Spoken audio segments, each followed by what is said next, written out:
There we go.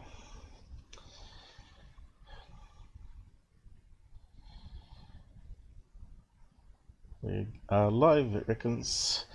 Welcome to the Out There channel, live stream 154. We're still using the new setup. Suppose we've got to check the audio and all that sort of stuff as well. So let's see how it goes.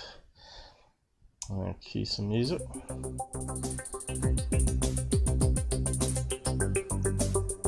Hopefully we don't have to restart it. So how's it sounding? Sounds fine to me. Yeah, it sounds alright this end. Can't hear any clicks. That was a strange problem we had. I think it was a combination of my system and Google that day. Because Martin Willis had clicks and he was saying that his volume was very low, that no one could hear it on his live stream on Google. Which is exactly the same problem we had. Is it rotating? Looks like it. So hopefully it'll be a 3-hour stream. Got a few things we can cover. Some interesting developments. Videos. Truth. Hello, good to be back for another live stream. Hopefully I'm not too tired, I didn't manage to sleep too well. Okay, just pause the music there. Sounded like it was going alright to me though. I'll just check my volume. Yep, sounds good this end still. Okay, pause it. I'll switch to desktop. There we go. 2 watching, 1 like. Let's see what the stats are saying though. Music paused. Yep, everything's good. So 2 minutes going already. So yeah, just open up. I guess I should do a check, shouldn't I? Just in case. I know we got John with us here today. You can say hello, John. Hello, ladies and kids. How are we doing? Hopefully Discord's not going to go corrupty. It's been playing up already, hasn't it? So yeah, the last couple of live streams have been perfect from what I could see. The pyramid one was a good episode, but unfortunately it was damaged by the audio problems. But I managed to do a enhanced version and try and reduce a lot of the clicking sounds in it, but the volume of course was lower because we had to remove the clicks, and it was already low to start with for some reason, as I was saying. So the live stream's going, so I should be able to click on that and hear it, hopefully. One was a good episode, but unfortunately it was damaged by the audio problems. Sounds pretty good. I managed to do a enhanced. That sounds pretty good there, John, although I didn't hear you. Okay, so yeah, we did this case last time. Black Triangle sighting, Marshall, Michigan, USA, and I managed to download the video, and it was quite an interesting video. So I asked about other MUFON people out there, what they thought of it. And apparently the case hasn't been investigated yet, so we couldn't get any additional information. But El from MUFON said, very interesting video, moving very smoothly, but he had his suspicions, so we'll go over it now. So here's the video. Let's see if we can get it up. So this is a zoom of it that I did, which I tried to use for the thumbnail, but it hasn't come out very well. Now, the mystery on this thing was, so we're looking at this little equilateral triangle, Moving through the sky that direction now. And we got some other light sources here. Obviously these big bright lights are nothing to do with stars or planets. So we're not too sure what those are, but I have my theories of what we're looking at. So let's have a watch of the video. Thanks for joining us out there. I should type my welcome message too, I suppose, make sure all that's working. So yeah, we got a bit to cover. We also got some major leak that's meant to have happened, so we'll talk about it, summarize it up. Essentially, basically, a guy went to a meeting on that one that apparently had Dr. Greer in it and a few other names. And then he went to talk to he talked to a general of the Admiral Wilson guy of the Navy, I guess you call it, where he talks about two meetings, I think it was. One was with Dr. Greer, and the other one was with another collection of people, where they were talking about reverse engineering stuff, and that it was outsourced to contractors, and the Admiral couldn't be part of the program. He was excluded from it, so he stamped his feet, went up the ladder, and basically they told him no, he can't be involved in the group or know what's going on. And they were siphoning funds from some other Navy program, I think it was, John, and black budget as they call it, and various other things that were said in the article, which we'll go over. Welcome to the live stream. And apparently Richard Dolan thinks it's legit, where many of the other people out there don't. 54. So yeah. So I've actually got all the documents, and we'll go through it on the screen. So now I've got to get the player on the right window. It always goes on the wrong one. Let me see if I can drag it across. Now, another problem that developed from the last live stream was the side comments vanished. All I got was my welcome message and no other links. What's it doing? I hate that on Windows, where it seems to want to snap to the other window. It's stupid. I thought I turned that off, but it always seems to keep coming back. Okay, so this is the famous TR3b video with night vision. And it's not the best video, as you can see. It's almost like he drops the camera, doesn't it? Something strange going on there. So let's see if I can redirect the sound. I don't think there's any sound on it. I'll redirect it properly, I should say. Just play it normally, then I'll put it in slow motion. Okay, you can hear there's no noise of jet engines. You can hear the guy breathing, and you can hear it's quite windy.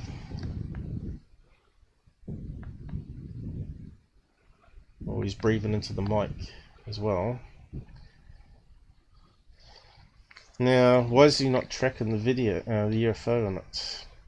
Was he maybe playing around with the camera and played it back and noticed it? So this is the information that the real investigators will have to go back to the guy and start asking him questions. Whereabouts he was standing, get some daylight footage of the area. Obviously some trees here. What's those three lights? How do they line up? You know. So as you can see, there's not much of a video there. So let's slow it down a wee bit, and I'll just mute it. So what's the speed of it now? Didn't take it by the looks of it. I will see if I can see where the thing is. Oh, you have to do it while it's playing. So that should be 67% speed, 50% speed. So we'll try it with 50 to start with. Are you still there, John? Everything working alright? Still here. Okay. So here we can see the triangle moving through the sky. And you can see here's a big bright flare going on, which means he must be near a light source, I'd say. So what's these three lights in the sky? Looks evenly spaced. What's the people out there think?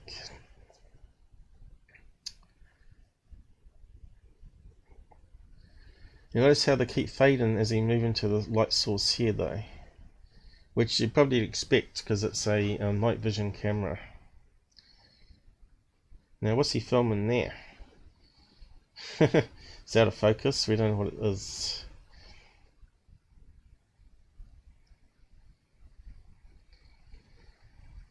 So it almost looks like he's playing around with the camera and it's sort of aiming towards the ground or something, isn't it? Or inside a bag or something. What do you think on that one, John? I think mess. There's a mess. I have no idea what we're looking at. Yeah. So maybe I have to ask Il next time he's on what this case was closed as. Let's see what they figured out. Okay, so we could see some stars there. So which angle was the tree at here? It's a bit hard to see. Which way is the tree? Is it vertical or is it on a slope? It looks like it's vertical there. So the edge of the tree's here. So where's the vertical lights, the diagonal lights there? Is the tree vertical or is it on its side? Hang on. What's happened here? Oh, that'll do. I think we're going to need to slow it down a bit more.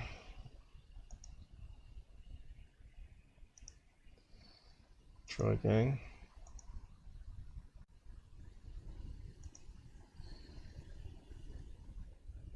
So it looks like these lights are moving at first, but then you spot the triangle that's moving in the opposite direction. So these are stationary, whatever they are. So obviously they've got to be a light source or something. Can't be planets. And what's that moving there? Bug? Another bug going through there. You could see the rolling shutter effect there with the rod effect that you get. Looks like it's moving towards like another street lamp, maybe near the tree. So what are these here? Reflections. See, we got no orientation in this video. We got no sort of pan back. If you go to the case, I'll post it down the side for everybody. It's 10.10.63. I'm surprised no other UFO channels picked up on it. So MUFON case 10.10.63.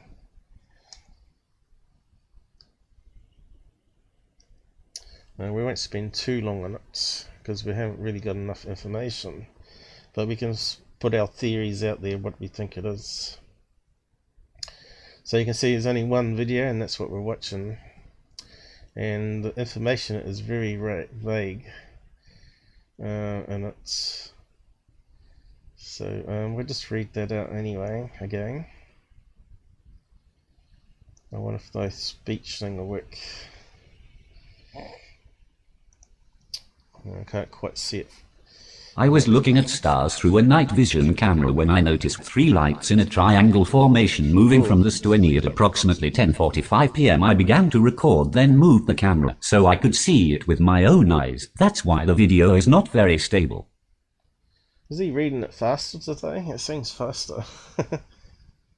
He did sound. Yeah, he's very loud too. Or you're very low. Are you sounding alright on the live stream? It sounded really fast, so let's try the American guy. No, it's not going to go. Well, one's fixed and the other one isn't. Well, looks of it. Okay. I was looking at stars through a night vision camera when I noticed 3 lights in a triangle formation moving from the Stueni at approximately 10:45 p.m. I began to record, then moved the camera so I could see it with my own eyes. That's why the video is not very stable. So he's dropped the camera, he's saying, so he can have a look with his own eyes, and then he tries to bring it up. Okay. That explains the crazy movement. But what's these 3 lights here? He hasn't explained what the 3 bright lights are.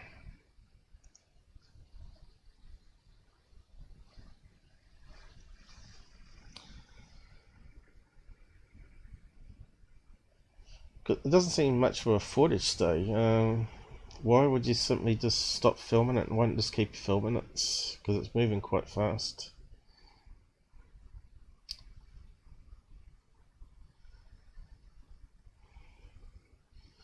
It could be like the smoking gun video of all time, or it could be a very clever hoax. So it always comes down to that. So it depends what the investigator will find out. So this is where you need daytime footage.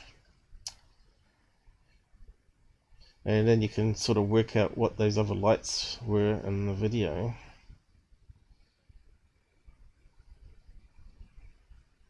Yeah, that. What are you saying, John? You're breaking up again. You there, John? Yep, I'm here. I think your volume's too low, mate. I think you're way in the Oh, background. well. Okay, that's probably better when you went there.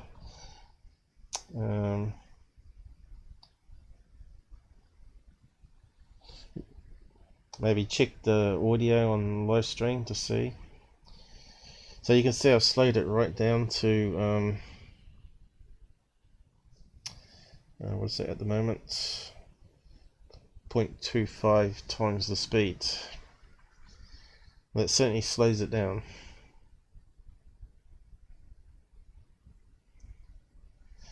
Now half the video is filming what? A bag? The grass? It looks like it could be grass there. So here's a tree. See, it looks like it's vertical, doesn't it? The tree when it come up there.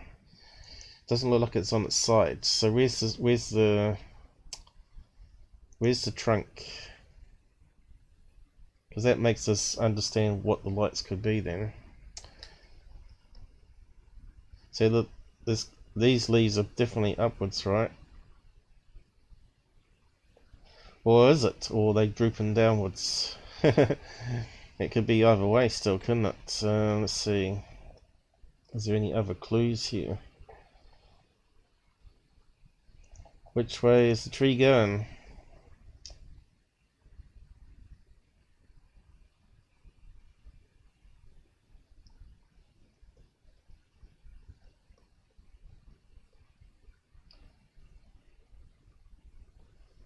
Okay, is that a branch coming down? Or is that a branch going up?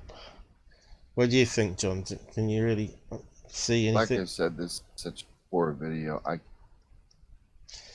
Does look like it's sort of drooping down, doesn't it?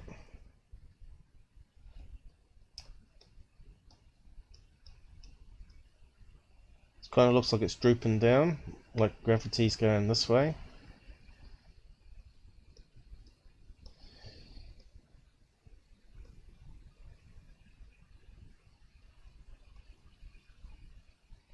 Which didn't give us a clue what these lights are.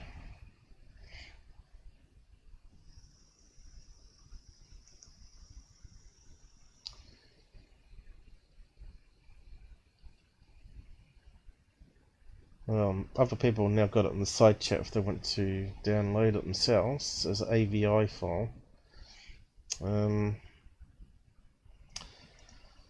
So what I think we're looking at.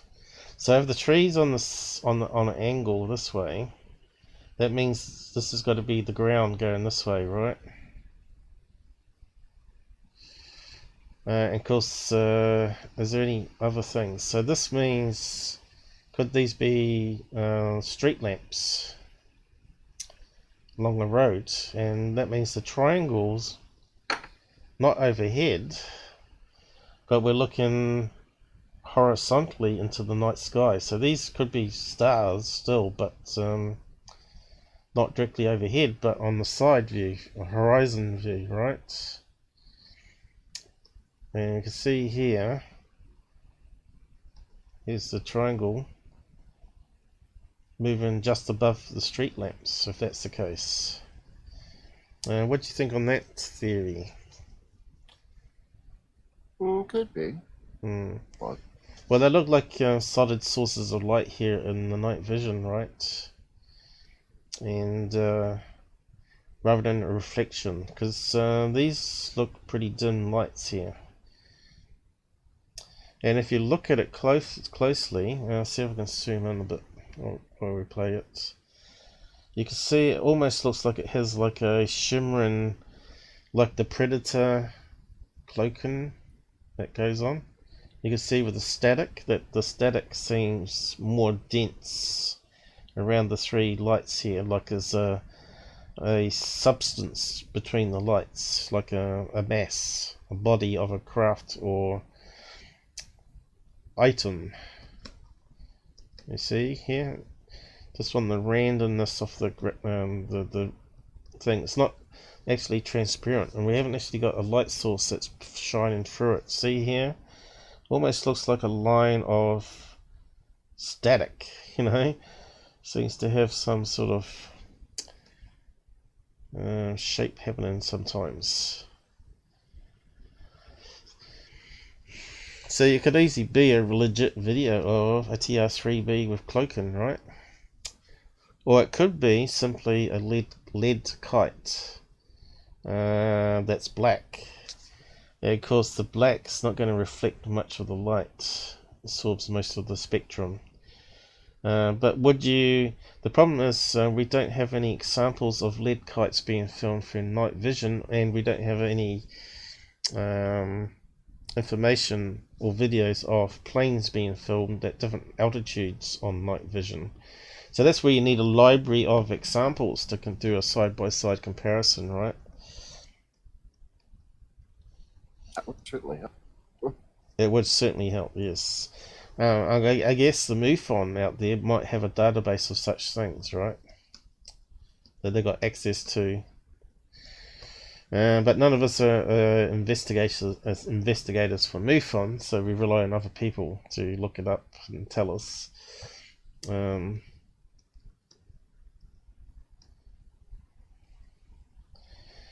Now, I talked to Earl. He thinks at first it could have been a legit sighting, and then he sort of thought maybe it was synchronized drones. But I said to him, what's this, the lights at going diagonally then? So if there's a road here, a street with lamps,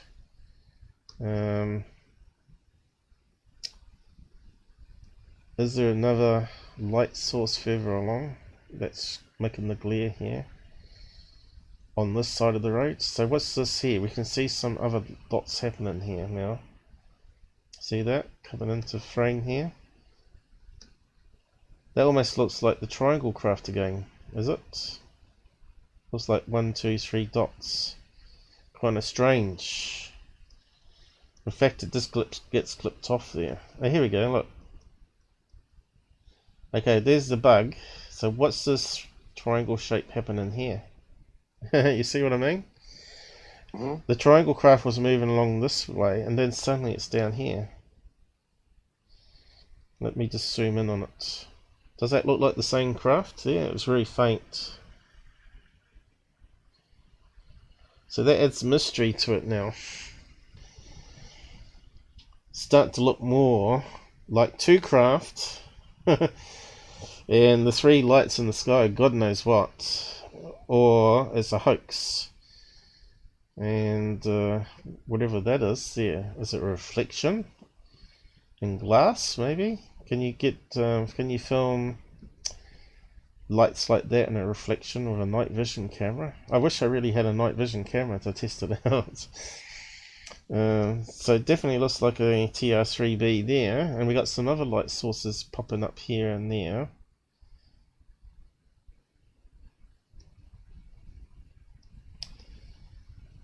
You see, that it doesn't seem to be moving.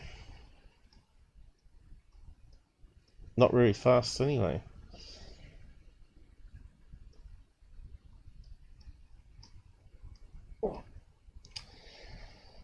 Kind of strange.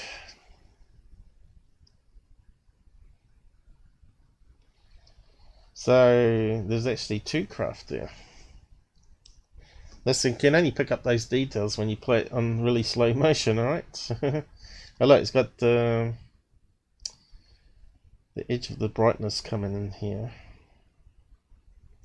But I can't see any more lights. Could it be that he's angling it and the reflection of this big bright light into glass, which is creating a three points of light? Something's a bit fishy with this whole video, you know. That's my gut feeling.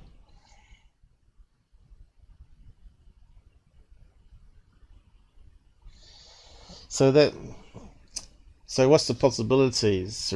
Could it be light night vision and glass? Because I know the IR cameras on the security camera, if you try and film through glass, you get reflection back off glass, and it looks like blobs, right? I probably should have done some examples, but it picks up little specks on the window and looks like little blobs of light reflecting back at the camera, because that's what it should do, really.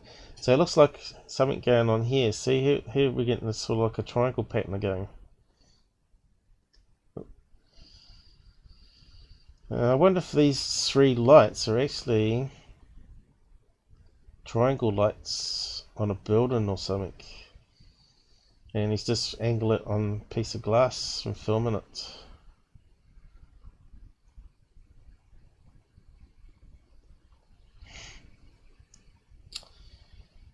Yes, so we're going to have to find out more about this in future, I think, see what the investigator finds out.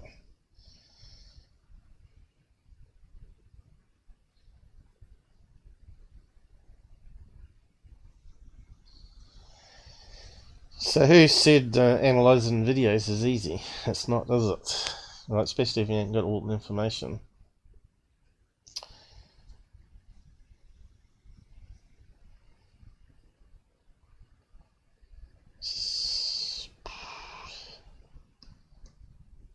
Can't see much happening there now. Now he seems to be swinging it around.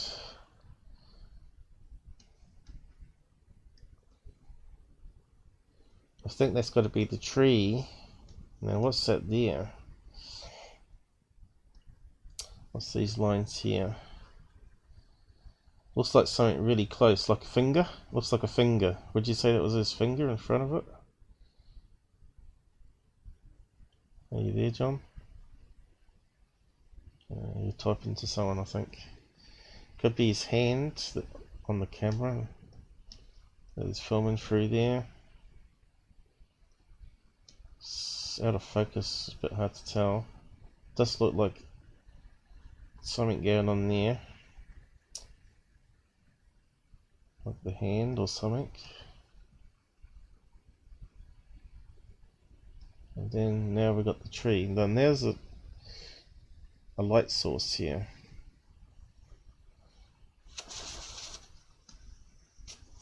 Definitely a light source there.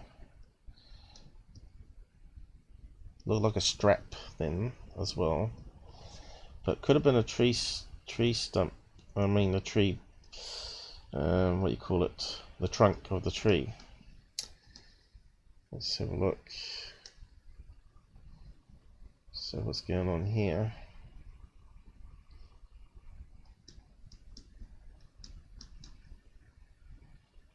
Light source. What's that there? Strap? A branch maybe? So out of focus. Is car filming or? Sorry, yeah, you broke up there for me. I'm not sure if you're coming out on the stream like that.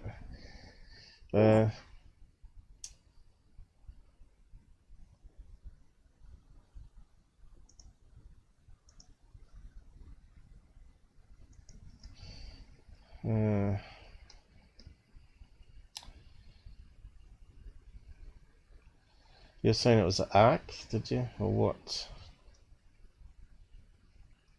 John? I have no idea. That looks like it could be like but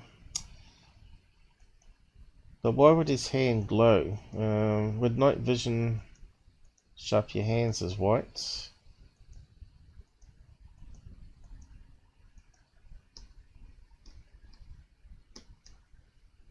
We so need some cameras to do our own experiments with. There you go, we need a GoFundMe.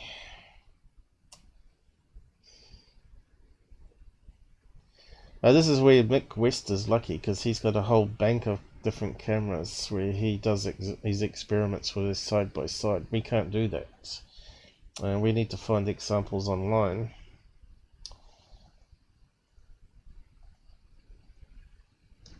Okay, there's the tree. So the problem is we're not too sure which way that tree is. So what's this coming up here? Branches, branches. Could be the top, or they could be leaning downwards towards gravity, this direction.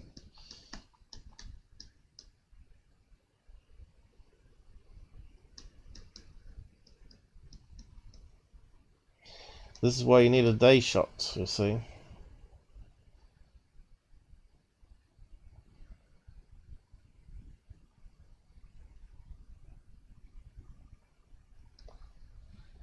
So there's that 3 lights are going, right? But we can see another one on up here, right?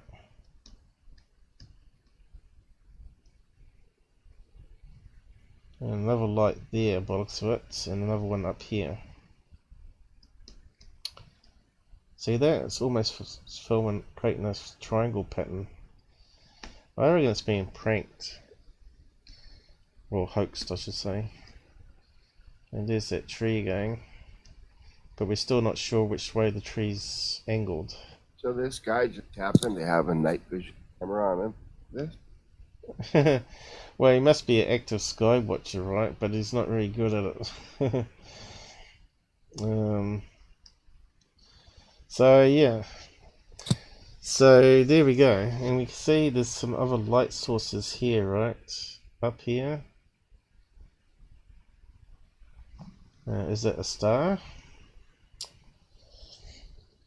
What's that light source here, right? Is it like a lead kite that is flying on one hand that's sort of crashing to the ground? You know how they skydive those triangle kites? If they haven't got the right, you know how they control it with two wires or 3 wires. If you try to hold one in your hand while you're flying it right above the street lights, and you're filming with the other hand, right?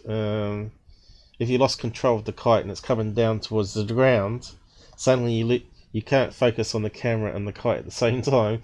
So you move the camera to see where the kite's going with the other hand, and by then it's too late, it's hit the ground.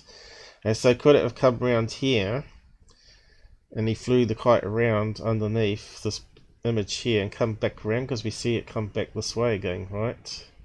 It's very suspect to me. I wish I had Il from MUFON on, even if he dropped on for 10 minutes to talk about it, see what he thought. But I did try to get people to come on. So yeah, who we got on there? Vern, how's it going? What's your thoughts on that footage there? You got the link above there so you can download it and have a look. You can bring it up on your live stream sometime probably. I've been close to several discs. Yeah, but how about triangles?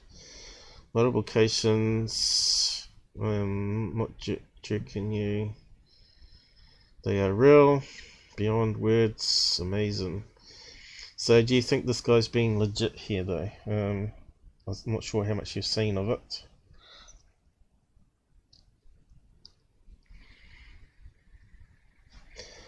Yeah, but it didn't seem to affect his camera, though. If that was a big EMF field from a triangle craft. What else did we miss above there? Inconclusive evidence. If there was a perfect video, it would be said to be CGI. Yeah, possibly. Noah, how's it going? I haven't seen you here before. Hope one day there could be a UFO video that isn't out of focus and low quality. Well, this is actually not too bad of a video, really. So he saw it and zoomed in, obviously, because you could see it was out of focus when he moved the camera. So he's definitely focused as something in the sky. Whether it was a horizon plane and those other three lights are actually street lamps, not too sure at this stage. But what else could they be? Three light sources. There seem to be like other dimmer lights there as well. Which didn't seem to be like starlights, because they would be there all the time in the video, wouldn't they? And they seem to come and disappear. So yeah, I don't know.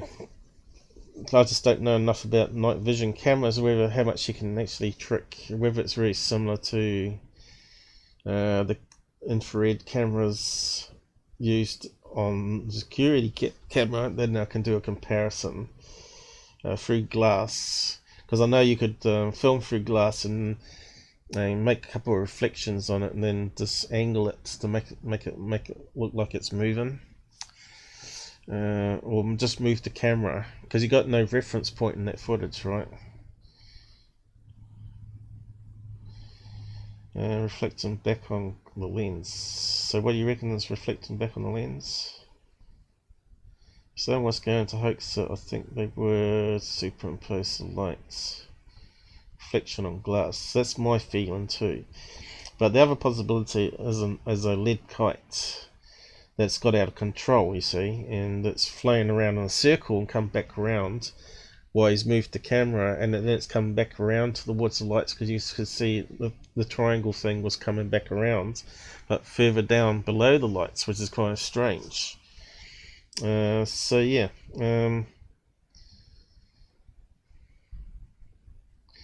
yes, it could be light sources. It might be three lead balloons that are floating in the sky at the same time, and two triangles pass by. Who knows? Kind of strange. What? Oh, okay. Yeah, I just got interrupted here. Because I haven't had anything to eat, and I'm being asked if I want a sandwich. So yeah, so it's good footage. I'm surprised no one else has brought it up to discuss it, really. So yeah, there's definitely, what these lights are is the key to the video, I think. And of course, so we see this moving off this direction, and we can see a little light source up here, and we get some other light sources here, right? Slowly moving as well, which is kind of strange. Then we got a bug, and then another bug come flying in. And then we got this other triangle that seems to be at the bottom moving along, which he doesn't mention. He doesn't mention two triangles, which is kind of strange. Because you would analyze it frame by frame yourself before you submitted it, right? Saying that you looked in slow motion and saw this other triangle that you didn't notice at the time. But anyway, yeah, until we get Earl on and someone that can access the database and person's notes. Oh, what dropped out there? Are you there, John? Here. You're here? What's going on? Is this dropping out? Seems to be transmitting. Kind of weird. So yeah, I did some editing in Editor, which you can see here. And I've said, is it a lead kite or what? And you've got that 3 triangles moving in that direction. Are these street lamps moving this direction? And is that the ground? And is that tree going this direction also? Because we can't see whether it's vertical or slightly on a slope. So yeah, leave it up to you guys to maybe come up with some more information on that. Maybe you spot something playing it back that I didn't notice. But yeah, what's this light up here? Light up here.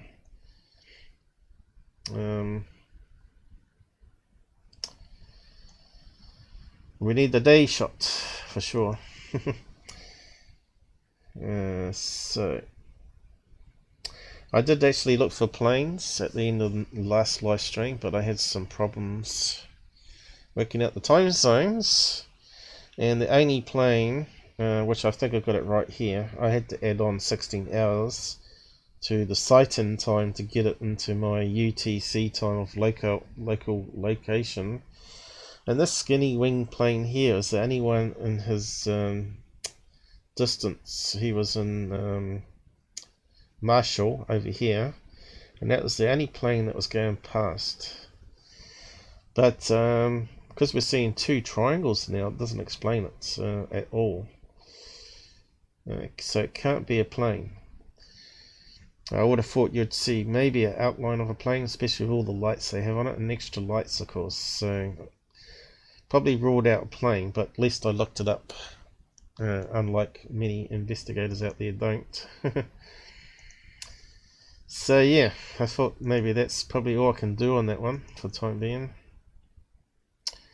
But I did look up what's the difference between thermal and night vision, because they're 2 different types of cameras. And oh yeah, what's that one there?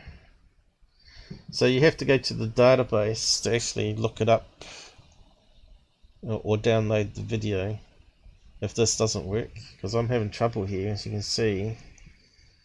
It doesn't seem to do anything, the player. Did you say you managed to download it from UFO Stalker, John? No. It doesn't seem to do anything, but if you go to the MUFON database and type in the number that's up here, you have to type it, you can't cut and paste it by the looks of it. It will bring up the video which you can download. So, oh, did you drop off, John? John's gone again, I think. It's like, we're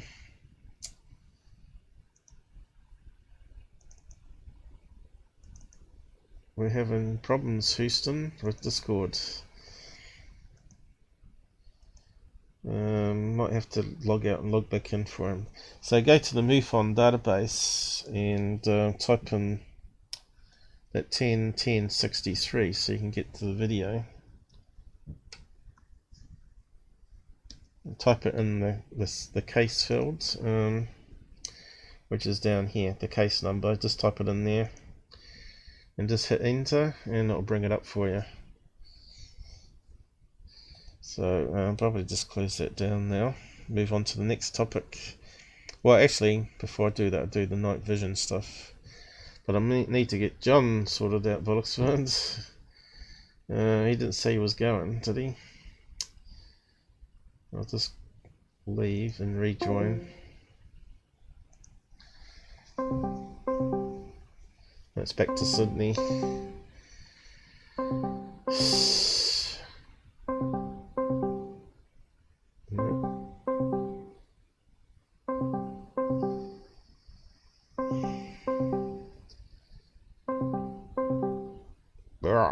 What's going on?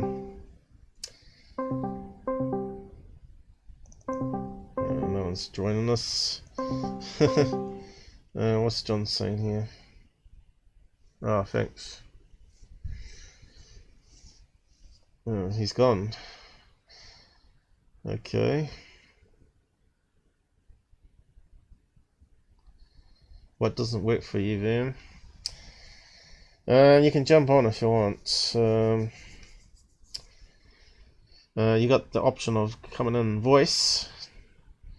I think you have to be given access though. Let's see. So you can jump on voice, or you can jump on camera, so you can see what's going on in real time.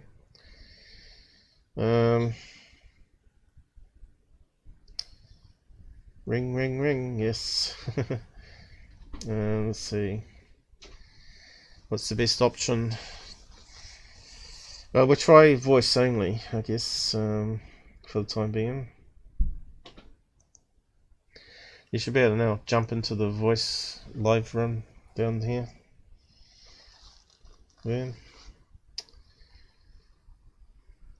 Although what I'm saying now is only going to be heard 30 seconds in the future, because YouTube's that far behind recording what I'm saying.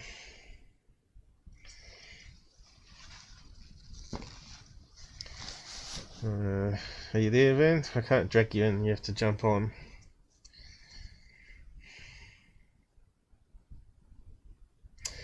I think John's mother must have interrupted him, because normally he dashes off like that.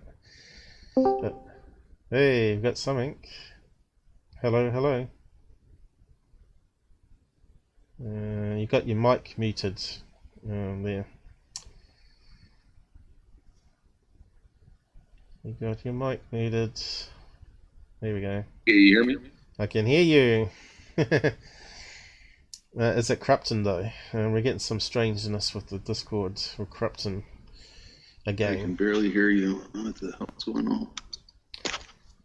But you could hear me fine on live stream. Okay. Hey, you sound fine all right on the stream, but I just saw on through here you're really quiet. Is there a setting I missed? Are you actually coming out in the live stream though? Something strange going on here.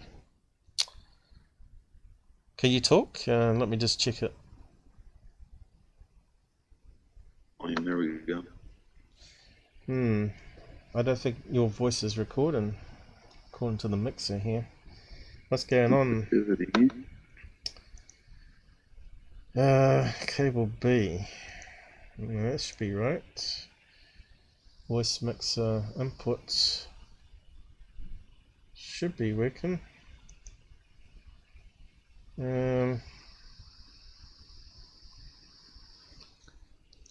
Because I wouldn't be able to hear you otherwise. Why is it not coming up on the mixer?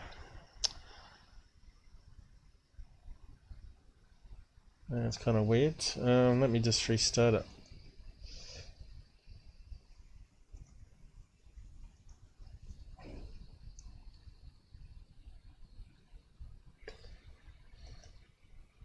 You're half the volume here. Are you there? Maybe I need to turn you up a bit. Are you there, Vern? It's dropped off.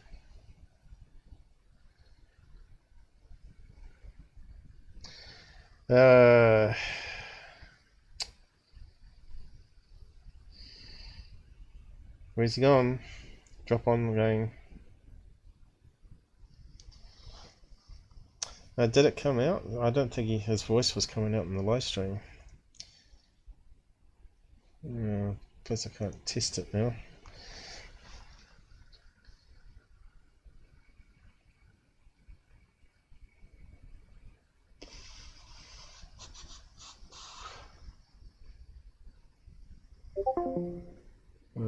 What's going on? Vern, are you there?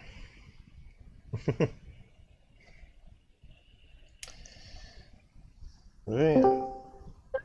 Oh, he's back. Hey, can you hear me now? I can hear you, but I'm not sure if you're recording, because I'm not getting any indicators. I don't know if anyone can It's hear really him. weird. I can barely hear you again. Why is that? I know you're okay on the stream, and on the stream you're fine. Okay. If you right-click on my name, you can adjust my volume to maximum if it's not already maximum. Oh, okay. It's all the way turned up. I'm not too sure why you can't hear me then. I don't know. I have to turn my volume all the way up completely. What if you go into the cog settings and check your volume? I did. It's all turned all the way up. I think Discord one's not working. Means you're going to have to change it in the Windows level. Hang on, let me just see if I can hear you on the live stream, because we'll just make sure. Am I quiet to you too? No, you're perfect in Discord, but I don't think you're being recorded for some reason. I think Discord is mucked up. I'm a vampire. I can't be recorded, remember? I did. It's all turned all the way up. Hang on, I think Discord one's not working. Means you're going to have to change it in the Windows level. Hang on, let me just see if I can hear you on the live stream, because we'll just make sure. Am I quiet to you myself? Just come back. No, you're perfect in Discord, but I don't think you're being recorded for some reason. I think Discord is mucked up. I'm a vampire. I can't be recorded, remember? I did. It's all turned all the way up.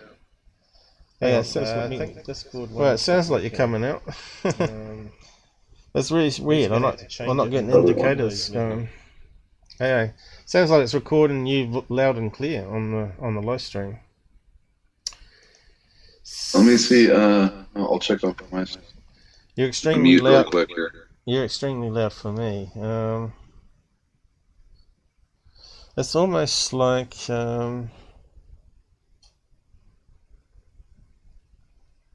right. It's almost like you're going through the wrong thing on Discord. You're going through cable instead of cable. Yeah, it's fine. I can hear myself loud and clear on the stream. Yeah, but you're going through the wrong location on my mixer for some reason. Even though I'm saying it should be going through here, it's going through cable outputs. Not voice. That's me. I go the wrong way through everything. I don't even know how that's possible. That means that this software. I don't know either. There's a lot of things I do that are impossible that nobody has an explanation for. They just go with it, man.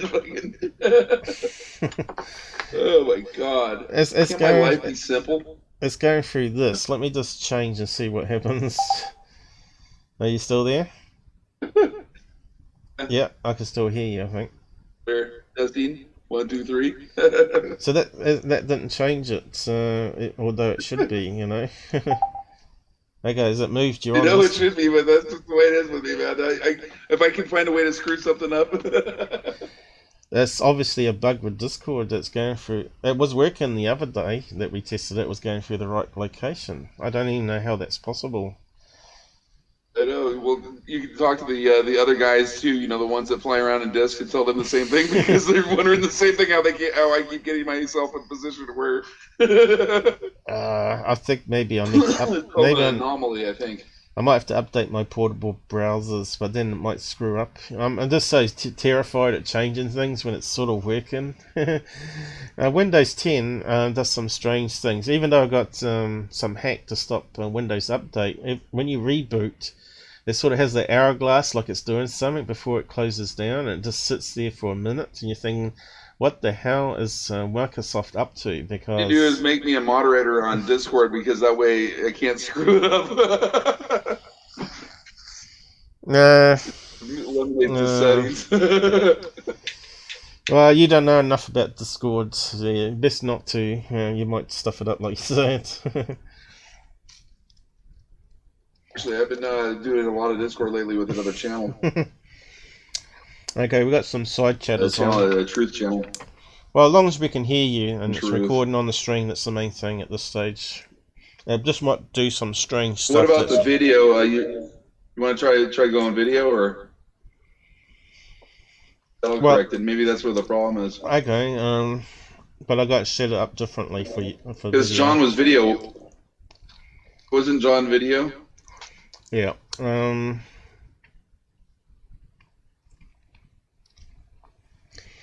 I got to add you to the group, but cannot add you to the group because you have to make you a friend. You're in the list. Don't do that. Okay, there you go. Okay. It says I can add you, I think. Add. And did you get added to the OT live group? It's loud over here. Okay, so I'm not sure if you can see the What's screen. crazy is like all the noises and stuff are super loud over here. You know what I mean? Like, is that on a different mixer? Okay, so what you got to do is pop out Channel? of the videos on a personal level. Well, the voice room is actually on the server room. This is how Discord does it at the moment. I'm gonna pop out and pop back in. So disconnect from the live, and then I'll call you.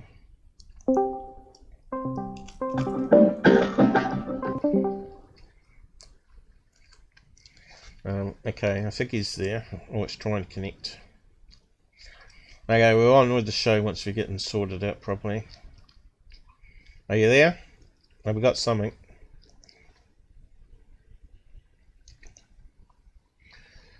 We got the top of your head. Are you seeing my image real time now?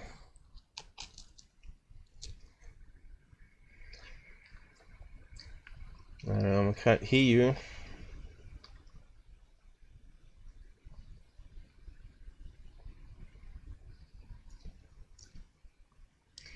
Vern, why can't I hear you? I don't think you got it muted.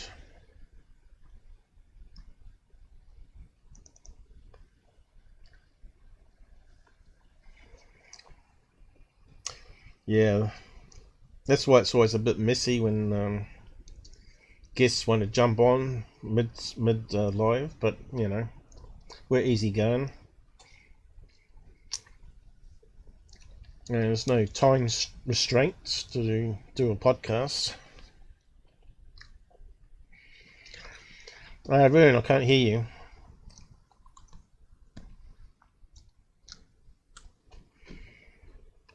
I can see your image, sort of. Right? You're using Minicam to change the image quality, but I can't hear you. Have you got the mic muted?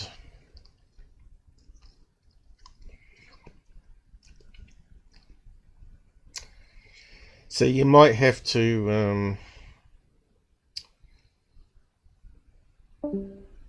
yeah, jump back in. Just hit the camera icon to come back in. And it's at the top, yeah. Are you there? Still can't hear him.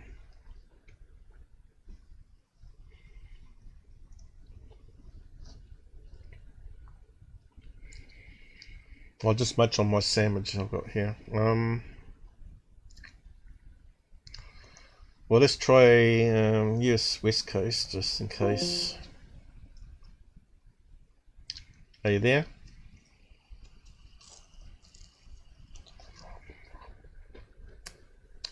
Oh, now we've got a problem.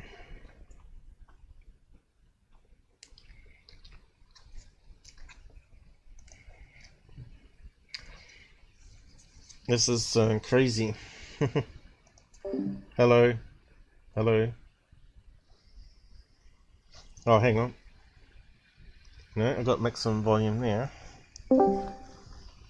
Hello. Now, can you hear me now? I can. What happened? Back to the original. Okay. So it's not working the video for some reason. Yeah. Talk on here, it illuminates. There's something strange going on with Discord again. That's alright, we'll just stick with that then. Let's see if it's recording alright. Can you talk? Hello? Are you there still? Yes, I'm here. Yes. Okay, that's good enough. We'll just stay with that then. Unfortunately, you going on can't. because it's not really registering my voice in sync properly. No, you're cutting out now, aren't you? I can see that Yeah, you're cutting food off. again. It's almost like you got your sensitivity level too high, I think, or too low. One of the directions. If we go into here,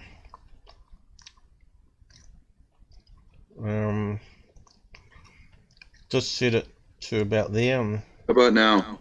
Is that better? Yep, I'm not hearing any cutout. Can you make a sentence so we can see? The quick Mary round. had a little lamb whose face is white as snow. Perfect. Whatever you did, fixed it. I'm not sure what you touched. Testing 1, 2, 3. So you changed the input sensitivity. Now pitching for the Boston Red Sox. Okay, so we're looking at that triangle craft anyway.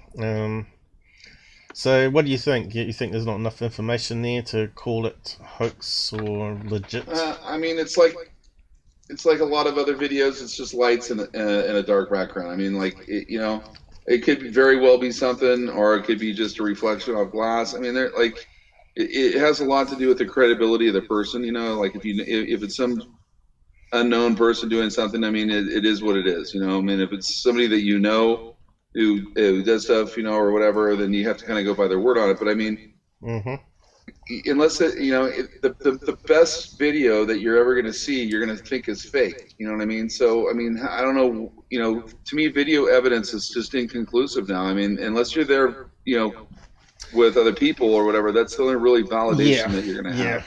Because no matter how you shoot a video, the videos don't come out like what you see. I've been out here too many times. I've dealt with so many of these craft that when I every video I do comes out differently. I don't know how to explain it, but like when there's a certain phenomenon with lights out there, and I've had like a ball of energy light or whatever that I was 20 feet away from, that was going in the ground and coming out 7 miles away on the other side of the mountain, and then coming back to that spot. And it did it a bunch of times, and it was like posing for me. And that was like my best video, and that was like the video that got shredded, by that shredder or whatever. That I saw that the videos and stuff, but some of them are irrefixable or whatever. But when I looked at that object through, and I was looking through a binocular at it, even though it was only 20 feet away, I was trying to look as close as I could. The light that I was seeing visually versus what I videoed was totally two different things. Like what I saw in the video didn't even resemble what I was looking at with my naked eye. It looked like a saw blade rolling through the air, like, you know what I mean? Like it was rotating. And I never saw that. I saw it look like a crystal, almost like a crystally looking light with all different colors coming out of it. And then on the video, it was black and white. It was like completely different. I mean, it was bizarre how it was, but whether that gave me a different perspective to look at, I don't know. But like a lot of times, these, you're dealing with objects that are at night, that it's dark, and if you're using a camera of any kind that has an automatic focus, it will not focus on these objects at night because they're moving around too fast. They have too much of a contrast of light versus the darkness, and the cameras just have limitations. Unless you have a professional camera with somebody who really knows how to use it well, you're not going to get very good video. It's just, if you do, it's a strike of absolute pure miracle luck. You know what I mean? Well, that video looks like it's one of these Sonic. Yeah, the sensor that he's using on the camera. And that's why, like, people want to see video proof, but it's so difficult to actually shoot. Even when you're shooting at a legitimate object, to try to make it look like what you're seeing versus what comes out on the video is the problem. You know what I'm saying? I don't know how the camera eye works on a digital camera, per se, when it comes to how it decides what light is and what isn't versus the naked eye. I mean, that's where maybe film cameras have an advantage over digital, is that if you know how to work a film camera and have the speed and everything. But once again, you're dealing with so many contrasts here because everything is light objected, on a camera lens, and trying to get that light just right when you're in pitch darkness and getting that thing to focus, it is totally dependent on the light to focus. And so, I mean, those look like blurs to me, but that's typical what I see when I shoot video, like that, because you're dealing with such, like I said, a low light object up there. Even if it's like as bright as Jupiter, it's still difficult to video. I mean, I challenge anybody to go out with a cell phone and pitch black and try to shoot any video of even an aircraft flying reasonably close. It doesn't work out all the time. It's really hard to even get it to focus on the aircraft flying by. Okay, so back on the information, he didn't actually tell us the camera type he was using. What's that? In the MUFON description, he didn't talk about his camera model or anything like that at all. Yeah, see, and that kind of helps to know every detail of what's going on here, because if it was a cell phone, that explains it. But if he's shooting through a windshield, the windshield is curved, and the windshield is going to distort what you see through your eyes versus what the camera sees. It's going to distort it too. And I mean, I've been out where it's super cold and it's really difficult to go outside and try to shoot. You know what I mean? When things are going on, and I'm shooting through a windscreen. And if the windscreen has any condensation on it, it's going to affect how it looks and all that too. And there's always some kind of condensation. Although that sound like that, your windshield fogs up. Yeah. Although I don't think he was inside the car. But, and that's where I don't really trust any video that's shot through a glass, because it's too easy to fake. He didn't say he was shooting through glass. Because you get a double imposition of an object, because of the glass. Depending on how thick the glass is, there's going to be an image reflected on the outside of the glass and on the inside of the glass. Depends, and it can really distort what you're looking at too. It depends if it's very clean glass and flat glass rather than curved glass. I don't think he's in a car. He's actually filming outside, because you can hear him breathe. You need to have the camera mounted. You can't hold the camera in your hand. You'll never get a video that's just a jerky mess. Or you have to rest your hand on something where you're not, where you're only just guiding it with your hand. If you try to hold it in your hand upright or whatever, anytime I tell this to anybody trying to shoot video, just take it and walk over to something and just rest your hand on it and then shoot it that way. If you don't have a tripod or something, or it's a cell phone. Yeah. So I think he definitely had it stabilized there before he moved it, because you could see it was slowly moving diagonally, and there wasn't any shaking going on. And he also seemed to be outside, because you could hear the wind in the background and him breathing as well. Yeah. So, yeah. What do you think? I have a feeling that it's a hoax. It's my feeling, because of that extra triangle that comes into the picture there. And the lack of information in the description is a bit suspect to me. Because if he saw this amazing footage, right, you're going to describe everything you can in the reports, and rather than just putting a brief comment, you're going to say what model camera you're using, that you're facing a tree and all this sort of stuff, and there's three lamps near you that were reflecting into the lens, and then or also whatever. Daytime of where you were shooting it from kind of helps too. You know what I mean? Like where it's daytime, so you can see even some still photographs of where you were at nighttime.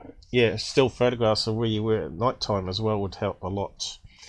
But in this case, like you said, having a second person. Most of the objects I've seen, most of the objects that I could identify as being something other than conventional, like a craft, a disc, or whatever, they were very close to me and almost at ground level, or like right along the ground and stuff. And the ones that are way up in the air that I've seen, all that, they could be in space for all I know. You know what I mean? But the problem you have is you didn't have anyone with you to verify what you were seeing. Just like you're saying with this. Yeah, well, on a couple of those occasions, but I do have a person that was with me when we saw the triangle come out of the flash of light up there, and that was quite extraordinary because there was two of them. The first one, I saw the flash, I just didn't see what came out of it, and I was watching in the same area where the flash occurred, and it was about a minute and a half after the first one came out. The second one came out, and it was clearly for a second it illuminated the whole entire craft, as it came out of the flash. And there was it was a pyramid with like the top cut off of it, and it was triangle. I mean, perfect triangle, 3-point triangle. And it had sides to it where it had lights on the side of it that it almost looked like a building. I mean, I don't know how high it was. I couldn't really tell in perspective to anything else because there was nothing else around, and I only had stars in the background. And the minute that the flash was off of it, which was just for an instant, if I hadn't seen where it would have been almost impossible to see because it was black on a black background, and I could barely see it moving off, and it was moving really slowly at first when it moved off. You know, so I mean, and like I said, it was up there. I imagine it was pretty high. I imagine that the thing was actually pretty large, and perspective to an airplane, it was probably you probably fit 4 or 5 747s. I'd imagine if I was seeing it at the right, you know what I mean, distance or whatever. But I guesstimate about 4 or 5 747s would have fit on it easily. Okay, so we did actually look up the difference between thermal and night vision, and here's some good examples here. So on the left side here is an image of a night vision, which shows visible light and up to near infrared, as they call it, and the thermal is on the other side, which isn't actually an image. What it does is it detects only infrared and converts it into a color spectrum image. And in this case, you can see there's a person standing behind the door. Now, firefighters use that because they can see people in thick smoke, where a normal night vision won't see people in the smoke. But you can see here a person would stand out in smoke because their heat signatures stands out from the heat of the smoke. So that's quite a good image there. So when we talk about the difference between what spectrum the cameras look at, right? We got this nice little chart here of what the sun emits. You're talking about flare. This is a flare. They call this is the general term, thermal camera versus night vision. Right. It's like what the police use on a helicopter. It's a flare camera. Yeah. So a flare camera or thermal camera looks at this spectrum here. They call it the far infrared heaters to all the way up to here at the end of the infrared spectrum here, which goes into the microwave. So it's seeing into that region there, and normal night vision cameras are looking into normal spectrum, probably some low-end ultraviolet spectrum at the low end as well. You find that's the case with a lot of the cameras. They're sort of limited by the filters they have in front of the camera. So, they drop out frequencies either side.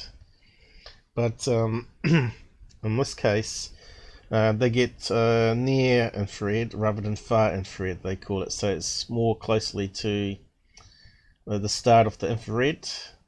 And rather, this is well into the infrared, and they call it like nanometers. So that's a good chart there. I will post the chart there actually because it's quite a good chart. Whether Google's going to keep my things, I don't know. So spectrum chart. So once we know light moves in waves, right? This obviously is looking at waves that are further apart in the cyclone of the sine wave, and this is you look at more on your chart here. Do you see how little the visible light is versus all the invisible light? You know, yeah, and it's a very small amount of light that is visible. Yeah, we only see that with our eyes, and we've got all this here, all the other sort of I didn't realize radiation. infrared though was that far off from UV and X-rays like that. It's opposite. It's a really long wavelength then, huh? Yeah. What infrared is really long. Well, that's why they break it up into near infrared and far infrared, I guess. And so if we go to the wiki page on it. So infrared makes up a very large portion of the light spectrum then, huh? Yeah, according to that chart it does. So this is the other one. Wow. I had no idea. And it gets, let's see, so as you know, you get burnt by UV light, which is this end of the spectrum, which means does it, let's see, as we go that direction, which means it gets faster What's that say at the bottom here? 1000, is it? Light is not just one single entity with the same properties throughout. We're used to thinking about the colors of the spectrum, which we can see: red, green, blue, yellow, and everything in between. But there are other forms of light that are not visible and cause effects like heating. When they hit the objects, they are absorbed by them. Infrared itself consists of different wavelengths of electromagnetic energy radiation. We are all aware of it. So what they're saying, when a photon hits your skin, the atom, it absorbs the photon into the atom, doesn't it? And causes a vibration within the atom. Well, actually, when the photon strikes the surface, it releases an electron, and that's what makes it visible light. And the electron is what gets absorbed, and the photon is neutralized. And I guess I'm not sure exactly. Well, I thought the photon gets what absorbed. It attaches onto. I thought the photon gets absorbed into an electron on the atom, which is then ejected. Or it becomes an electron or something like that. When it strikes that surface, it creates an arc, and that's where we see actually have visible light from what I understand. Okay, but when it actually strikes, when a photon strikes the surface of anything, it causes, the movement itself, the movement of it ejecting is releasing energy in form of vibration, which we feel is it's thermal energy. And the release, I think that's what happens to the rest of the photon is it gets dissipated from the heat. Like when you go outside and the sun comes up and it's on a black surface and you put your hand down and it's hot and burns your hand. Yeah, that's the effect. But UV rays are also the same. This is the same as electromagnetic, but it's got a what do you call it? A denser UV rays are actually it has a denser energy. Ray, right? They're like energy. Purple. It has denser energy, so it penetrates further into the body and causes burning. Yeah. It causes more energy releasing instead of just heat. It actually is a burning heat. Which then causes DNA damage because it can actually it's actually modifying the atoms, isn't it? Which then break down on your body because we're made up of atoms, right? Carbon and all that. And if UV light interacts with that and changes the carbon bonds, that causes DNA damage. And at the same time, it's releasing extra energy. You know how you get burnt with UV rays, but with infrared, you'll feel hot and warm until you get cooked, right? It takes more energy off the infrared. It's a lower energy, which takes longer for it to burn, like UV light does. So UV light's got more impact, if that makes sense. But yeah, it's a good article here. Did I post that one? I think I did. Showing the difference between the two cameras. So here's another one with visual spectrum or night vision. You can see a tree, right? And that's what I was saying in that last video. Is the tree vertical or is it on the side? It's a bit hard to tell. You can see it's very similar to this tree, how the branches are. And there's actually a person standing there, but you can't see it with the night vision. But if you put thermal onto them, you can see a person standing behind the tree here, even though it's pretty vague because it's only picking up certain heat signatures and making an image out of it. You know, you can see a head, body, and yeah. So surveillance, energy audits to see how much energy is leaking into the atmosphere from your house, deer spotting. And UFO hunting, I guess, and ghost hunting. There's some of the other options there. So I'll post that one. Yep, I'll close that one down. Just work through this. So night vision device. We got the Wikipedia on it here, which is another interesting read, which gave us some clues to how they work. So night vision device called an NVD, also known as light optical observation device, NOD, And night vision goggles, NVG, is a optoelectronic device that allows images be produced in levels of light approaching total darkness. So that means you can see starlight. And of course, Sony have released a new sensor called the Starlight sensor, which can pick up almost 0.001 of the lumen, which is almost next to nothing, right? So these new cameras are coming out for security systems, and hopefully will be in low-end cheap cameras from China that you can use for sky watching. Because I did cover that in previous lives, which you can find out about the night vision, the colored night vision.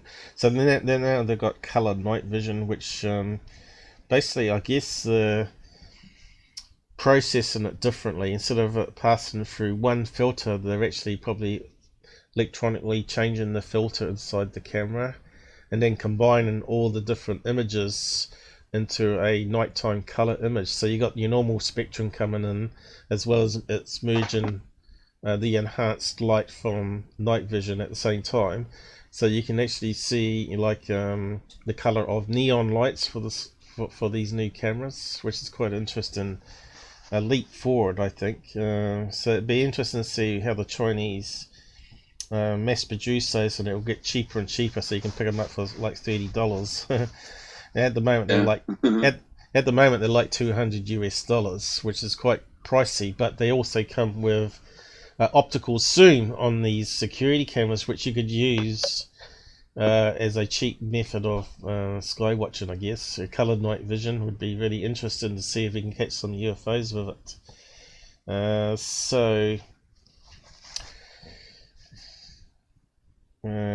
Again, this gave some details here, and it talked about that it sees the visual spectrum to the near infrared, where the thermal carries on from the next level up, pretty much.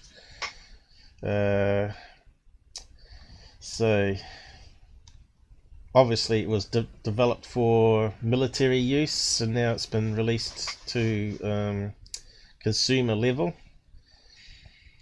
So yeah, when did the first night vision hit the market, really? They're pretty new technology, really. It was in the 60s. For military use in this country, it began to be used about, I think, 59 or 60, and then it was tested pretty exclusively in Vietnam with aircraft, helicopters and stuff there. Right. And but it became pretty much the first generation, I think, made it through there, and the Russians had a generation of it too. I don't know if they copied it from the United States, or if probably they did. made their own or whatever. But come about the mid 70s, they had like Type 3 night vision available on all the military helicopters there. Well, it was very expensive, but it says here first used in it was World probably War II. $20,000-$30,000 a unit, back So then, it sounds like it even goes back to 1944 here, according to this. 1939. I know there was people playing around with it during World War II and stuff, but I don't think it ever really made it as a manufactured Type 1 until about 1959, I think, or 60 or something. It was like, and it says here, because I remember I saw a video on that where they were showing them using it to, in Vietnam to find Viet Cong in the jungle and stuff, and because they would do night patrols, and it was like, it was pretty tough. Yeah. And well, it does say was really effective. The problem that they always had until like about Type 4 or 5 was the depth perception problem.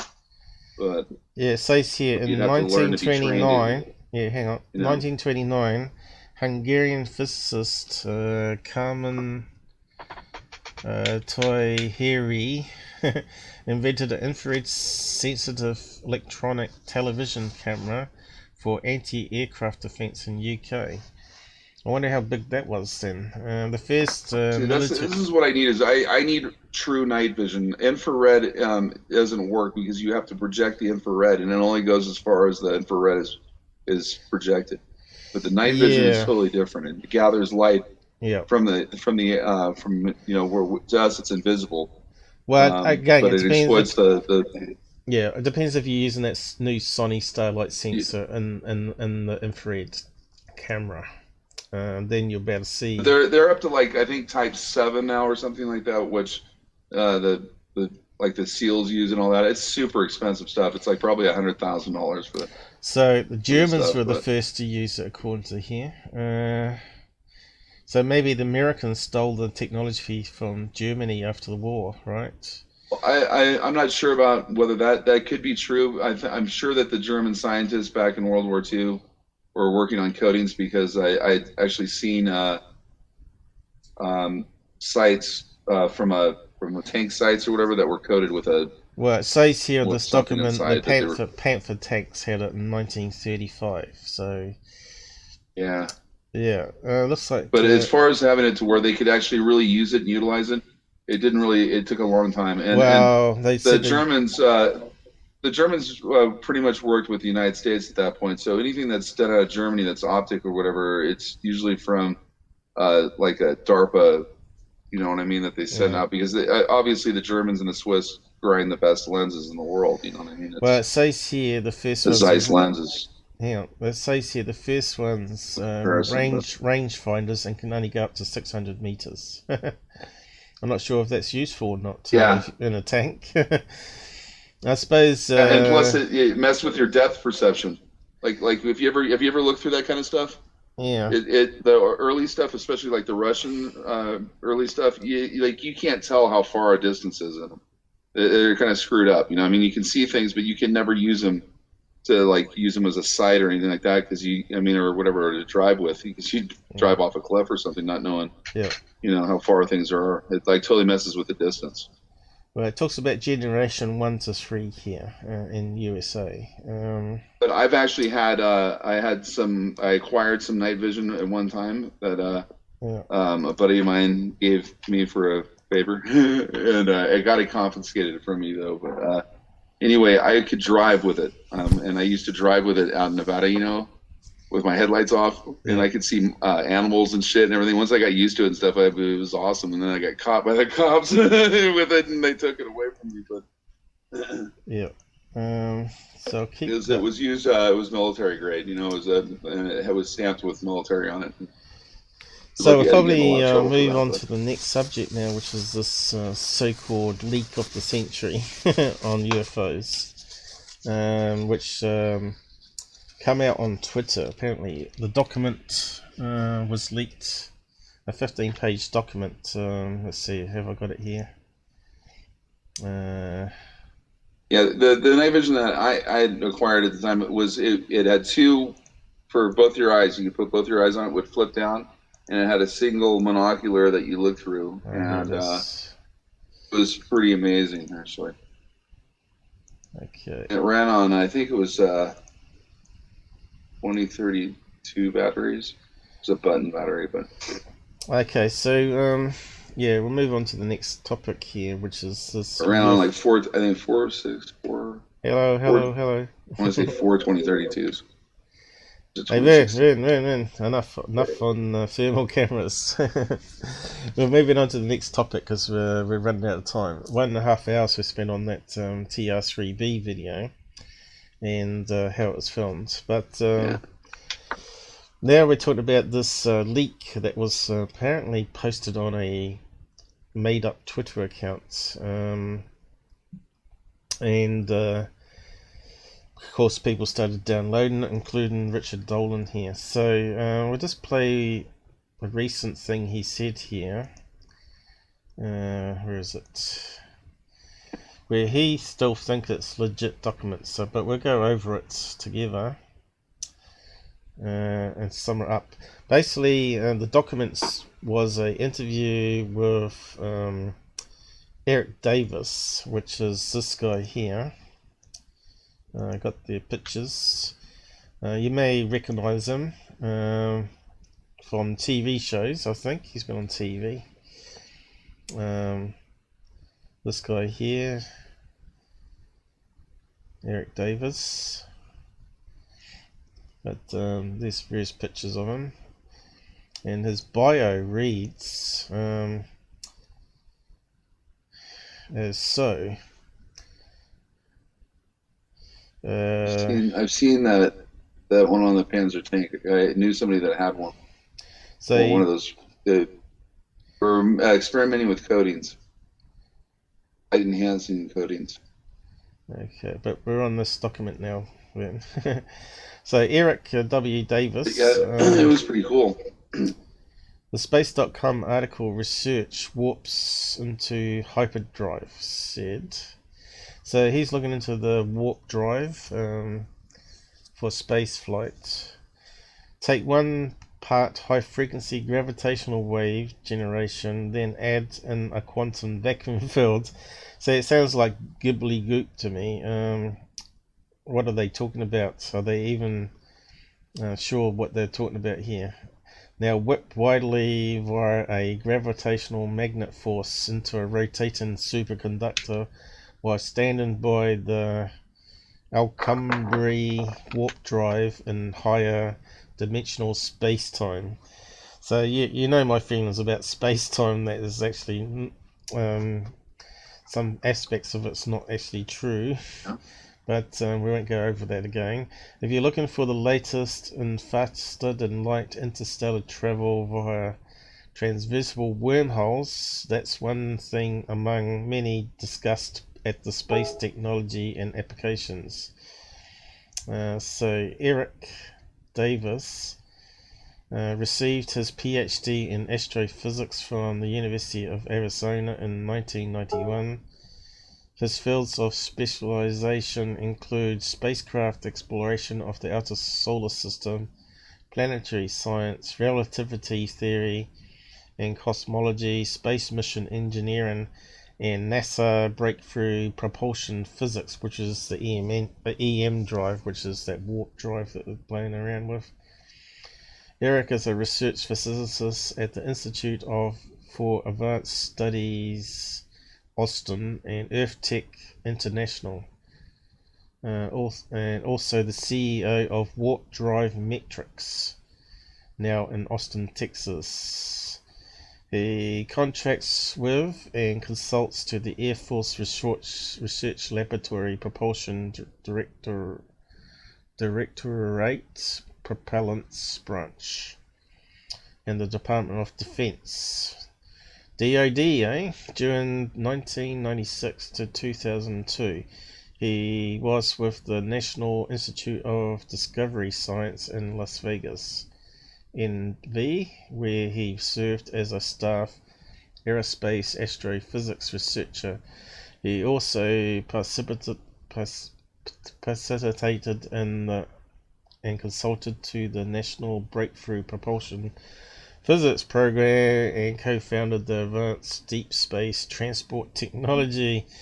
There's a lot of big words and names thrown around there.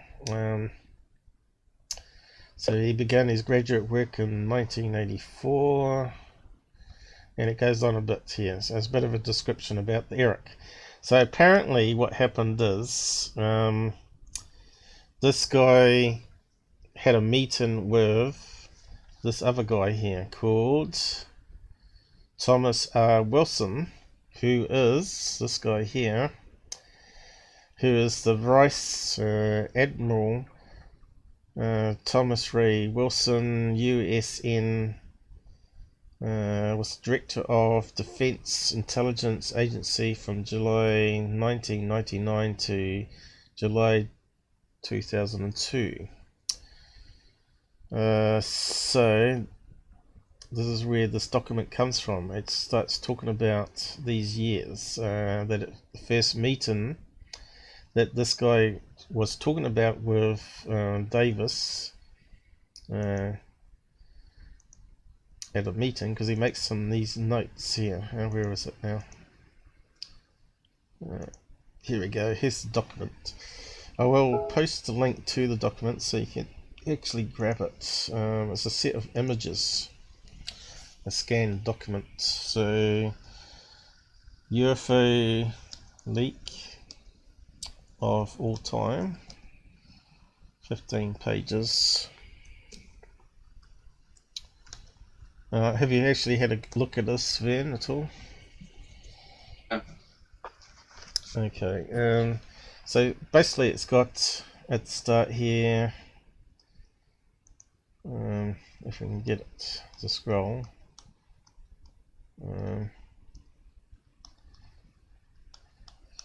Basically has this letter here from... Why my stream keeps dropping back behind you? I'm not too sure then. It's annoying me. Discord Keep can stop playing. Looks like it's streaming all right here to me. Not getting... No, it's just there's for some reason my player keeps stopped. It's not playing at the right speed. And it's set normal, but it's like it keeps dropping back. Now it's at minus 16 seconds. Which is kind of strange because it says here I've got excellent connection and it's going between 1300 and 3000 kilobits per second for the stream. But yeah, There's something going on my side. YouTube's always about 30 seconds behind what we're talking about on here at the moment because people are here. So basically we got this letterhead here with, what is it, Navy seal, which could have been I see the letter here. Could have been photoshopped or something, you know. You just don't really know. And it's so. I mean, your stream is fine. It's like the little ball, you know, that follows the thing or whatever keeps dropping back and like losing, like it's buffering on my side or something. I don't know. It's not showing it, but it's just like it just now. Like I said, there's a big gap between the end of the stream. Well, apparently we got 6 people watching. You know, I mean, it's playing. Stats here, so this is weird. Other people haven't reported that theirs is lagging, but you can always watch it after the stream ends anyway. So here's a letter to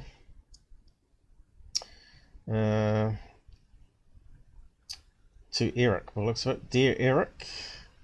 So there must have been another letter before this one, was there?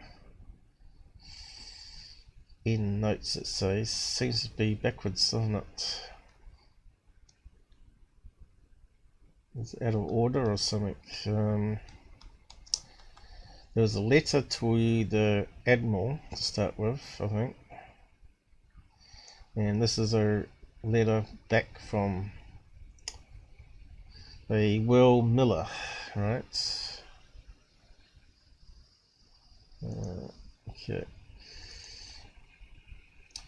But essentially what the article goes on about in a nutshell is EWD, which is this Eric Davis guy with the Miss Moe. Where is he? This one here.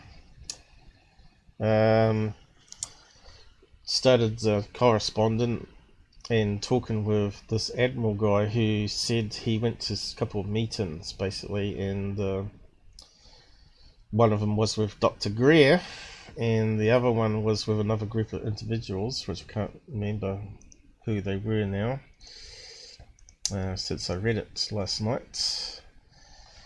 It's got some top names in it here. See if we can find them. But what he's done here is he's apparently made notes of what happened in the meeting. And this has got leaked out onto the Twitter by someone, apparently. And we got no verification if it's true or not, because neither of the parties, or any of the parties, have come out to said that it really happened. So there's been no comment so far from what I understand is EWD hasn't said anything, and nor has the Admiral. But basically what they said is at the meeting they talked about a black ops operation to do with outsourcing some crashed UFO technology to contractor or contractors, which could be Bigelow.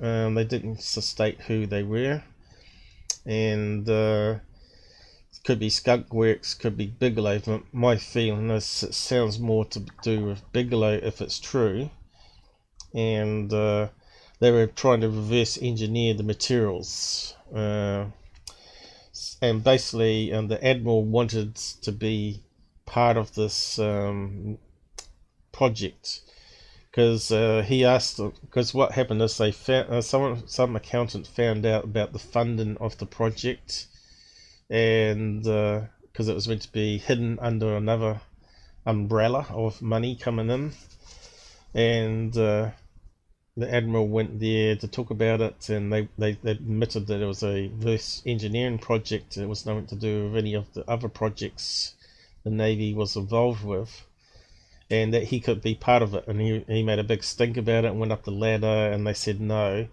And I think he quit soon after, a month after that meeting, apparently, going by the dates. And of course, he talked about it with EWD, obviously, what happened in the meeting. And basically, Richard Dolan has been breaking it down, and he's done an update video today, I think it is. It's just come out where he's still confirming that it's a legit document, but so far we haven't actually heard any people admit that it's a real document.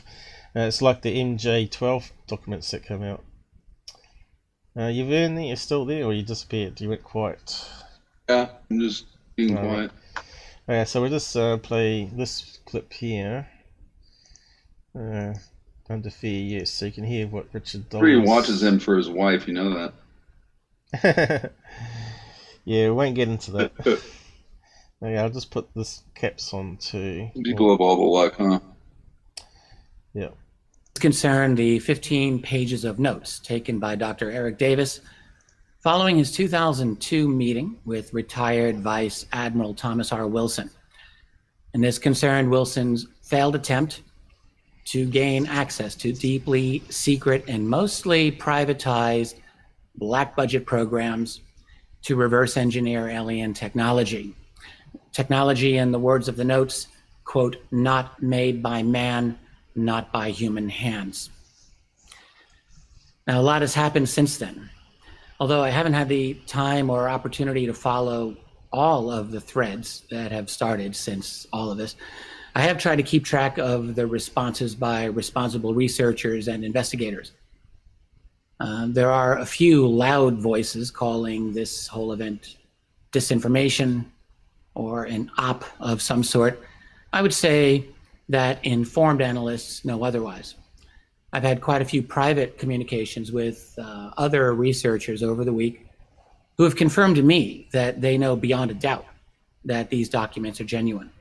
One of them, a highly respected name in the field, even told me that they, like me, had seen a copy of these notes many years ago and knew that they were absolutely real. It's pretty obvious to me that there are probably quite a few other individuals who over the years have been shown these notes in one form or another for reasons of career, professional, private life, whatever. I'm guessing that most of them will be quite happy to sit on the sidelines and watch all of this develop rather than participate in this whole event, which is fine. It's understandable. Now, 3 people I can name with whom I have had conversations this week were Linda Moulton Howe, Melinda Leslie, and Grant Cameron. And all 3 of them, from their... So, what's your feeling on Linda Moulton Howe there, Vern? She kind of annoys me. I don't know. I mean, I listened to her for a long time on Art Bell, and she does do a lot of research, it seems like, and spends a lot of time, but I just don't know how she verifies her material. You know what I mean? Like, really, she gets way out there about things, but I know she's doing it earnestly. I really don't think she's trying to hoax people or do anything like that. I think she does it out, really out of the heart, but I don't know how well she really researches what she does. You know what I mean? She just gets people to tell her stuff, and then she I have a different view about Linda. I think she's a wee bit... she isn't skeptical enough, and she gets taken in by people. Eccentric, maybe. Maybe eccentric's the word for it. Yeah, and I think she's just slightly religious and believes... She believes too much as she's told, and you say she's a researcher, but what can you research? People tell you a story, you either believe it or you don't. How are you going to back up? How are you going to back up their? To me, You know, how are you going to back up someone Well, saying to me, you need to there's go a out in jump the field. To gate? be a real researcher, you need to go out in the field, and you need to be out there, go doing and following up on what you're doing. You can't do it from an armchair. You can't do it from a computer. You know what I mean? And a lot of times it's easy to criticize what someone does, but I like to see people reproduce what they say.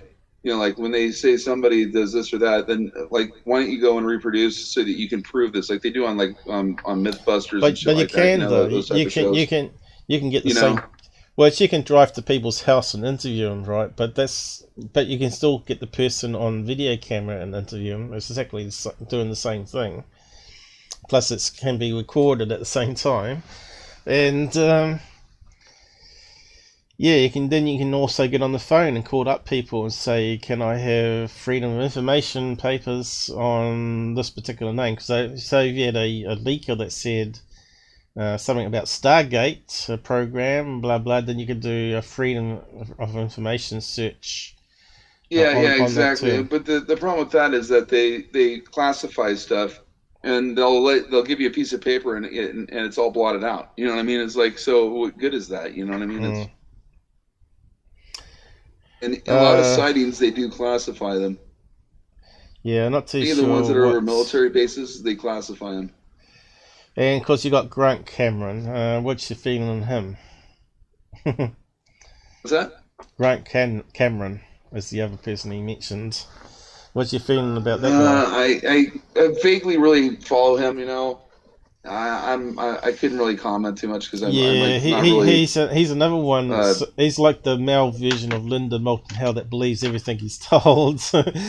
Like, yeah, no, I've heard of him and all that. I just yeah, haven't followed him much because they yeah, all are the same. They're all, you know what I mean. They're generating like interest, but their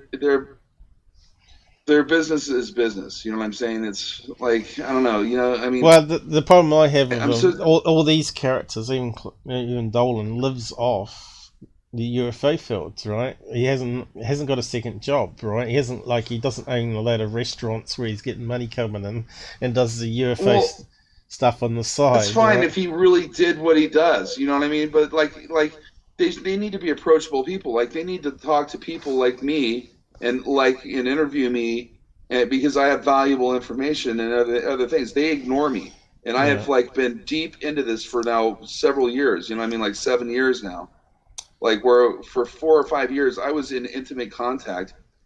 And up until a year ago, I was in intimate contact with them. I haven't Mm. really been going out too much and doing too much and stuff, but I mean, I've had them interfere in my life and other people's lives doing their jobs, you know, like law enforcement and stuff like that, which is very, very disturbing. I'm telling you. I mean, like, Yeah. even though that they did me the favor and all that, it's still disturbing. Why are they doing me this favor?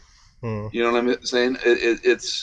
I need to talk to somebody, but these people are not legitimate. That's why they're going up here and they're selling this crap to people, Yeah. and they are looking only for mainstream fucking stuff. They're not looking to actually get an answer or solve this. They don't. The last thing they want to do is get an answer and solve it because then they'll be out of a job. You Well, know what I'm saying? I'm not too It's like sure. finding Bigfoot. Do you know? What happens when they find Bigfoot? Okay, are they going to still be having finding Bigfoot? I mean, you know, no. They just kept leading people on, and they kept doing all the opposite stuff that you would normally do to find Bigfoot. If you're going to find a Bigfoot, you're not going to go up there with a fucking bunch of people and make a bunch of racket and shit and scare them away. I mean, Hey, come on. what's the language? You know, I mean, there's no common sense or logic in any of the investigating, pretty much on anywhere around except on an amateur level, and with like channels like yours. There's nobody that really takes it seriously that unless they have money in behind it, or you can produce something that's going to produce Mm. them the content that they're going to get the viewership, to get the commercialization, to get the money for. They only care Well, about money, money, I money, agree. money. You don't have to have your own site and to be interested in UFOs, because if you have friends and family that's seen them, then you can be interested in it, or Right. you can see a program. So then you Everybody go, around me that's close mm, wants nothing to do with this stuff. Okay, so you know what I mean. Like I'm really alone. Like my girlfriend left me, and I'm pretty sure it's all over this stuff. You know what I'm saying? I mean, like she can't handle it. You know, I mean, not many people can. I mean, it's profoundly affected. It's ruined my life, actually.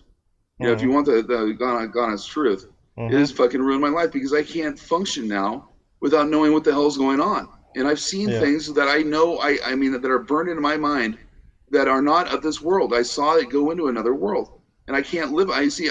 All you people that have not experienced what I have. I understand that I've been like that. Okay, you have you want to believe.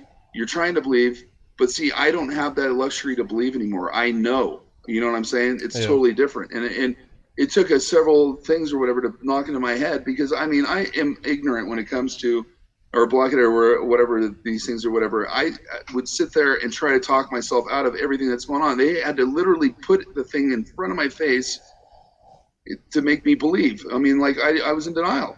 I know what it's like to be in denial. It's like hard to accept what I'm saying and everything, but it's like I don't have anything else but the truth. You know what I'm saying? That's the only thing they say the truth will set you free. And that's what I'm trying to do. I'm trying to be set free. You know what I mean? Because like, why me?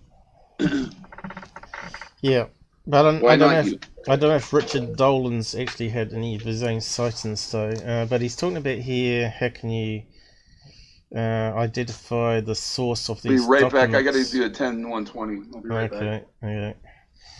So I'm not too sure if we can play a clip of that, but we'll have a listen. Person or people who gave me the documents did so on the absolute undertaking, let's call it a verbal NDA, that I would not release their identity or how they have the docs. I will honor their trust and ask people to respect that, as without this agreement, no one would be seeing any of these documents and none of this would be happening. Please keep that in mind and respect my position here, along with those at the source. He goes on, he says, I understand that by not naming the source, I'm raising all sorts of questions about the authenticity of the documents, but I would hope here there is enough content in them to afford them a reasonable level of authenticity if given intelligent and thorough investigation. I have no interest in participating in that process, but will watch with interest as to whether the documents can be verified. So whereabouts is he getting this information from? Wilson latest developments, page 6 of 18. So I'm not too sure where he's getting that from. Has he posted a link? So we've got the 15-page original. Additional links. Talking about this blog here, is it? Keith, based on current blog piece. Let's have a look at that link then.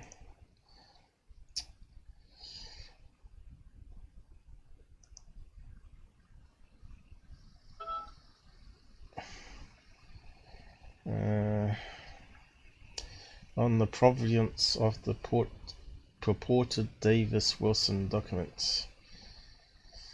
A document comes to light. The document has surfaced, dated 16th of October 2002, which purports to be a copy of a set of notes, not a transcript, as so many commenters are saying, of a meeting on the date between Eric Davis and US Vice Admiral Thomas Wilson.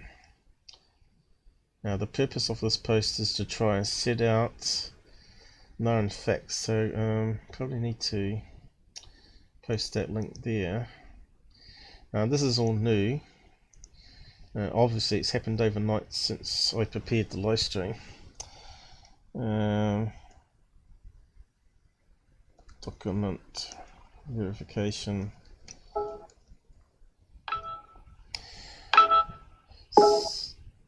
What's going on?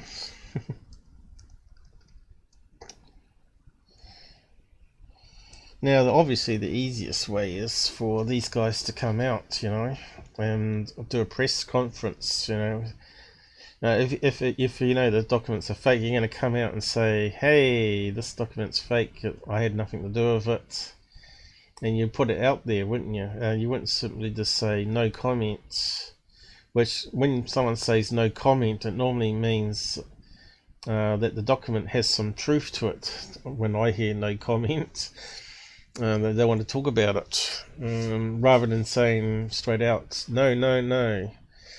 These are fake documents, the government's not doing anything like that, blah blah blah. So yeah, so what is it saying here? Known facts. After my first blog, one important thing to add to your analysis that I was shown 2 pages of the 15-page document back in 2006. Now, how do they know back then that the document wasn't fabricated and it was given to them? You know, or maybe it was a real document but it had been modified. How do they know it's not modified? Because it's just like a handwritten notes, you know, it's not a transcript as they're saying. Stuff could be added in. To my suspicions is when it talks about Dr. Greer, right? And they're talking about him being there with Mitchell, the astronaut, and what's the other guy? Some other guy, Miller, was it? And that sort of verifies Dr. Greer's statements that he had meetings 20 years ago with these guys. To me, it almost seems like it's planted in there to give some plug for Dr. Greer, to some verification for Dr. Greer to say, I told you so. But this guy, Dr. Greer, is doing CEE stuff and taking people out to the desert and charging them $2,000 a head. To contact aliens, and he's been caught lying to his followers that what they were seeing were actually military flares being dropped or balloons or whatever. So yeah, I don't think he's trustworthy, because an expert like him definitely going to meetings with these clued up people would know the difference between a real UFO craft, right? Or someone dropping military flares off out at sea. But you can find these videos online with Dr. Greer where people are saying that he's a fraud and he's conning people. And of course then you got his movie, Dr. Greer, of about the free energy, and at the end of that movie he put some dodgy video clips of devices that he said were free energy were actually just tricks. Like a kid, like a kid had the spinning top, but the hair was right underneath 100,000 volt power lines, which, as you know, create EMF fields, which causes induction and cools. And his core was making this thing spin, right? So it was a trick. It wasn't free energy. It was actually just tapping into the EMF field of the high tension power lines, right? So yeah, just talking about that document that was released, and my suspicions or red flag is when Dr. Greer got mentioned in it. So what's your feeling about Dr. Greer? Do you think he was once legit about the UFO field, or do you think he's always a fraud? I have no idea on Dr. Greer. I don't know what to think about that guy. So that's a no comment, is it? Yeah, well, I think I've actually reached out to him too, and he shrugged me off, never even answered anything like that. And I don't go way off on people all acting crazy or whatever. You know, when I send them that, I inquire, like, you know what I mean. And I know how to express myself the right way and stuff like that. These people are just flat out like better than everyone else or something, I guess, or something. I don't know. So that's Vern saying he's not always crazy, or sounds crazy. Yeah. Which I can verify. I mean, I don't like Vern to is badmouth people, and I sometimes don't want to crazy. say, you know, this or that, because he might be legit. You know, I don't know.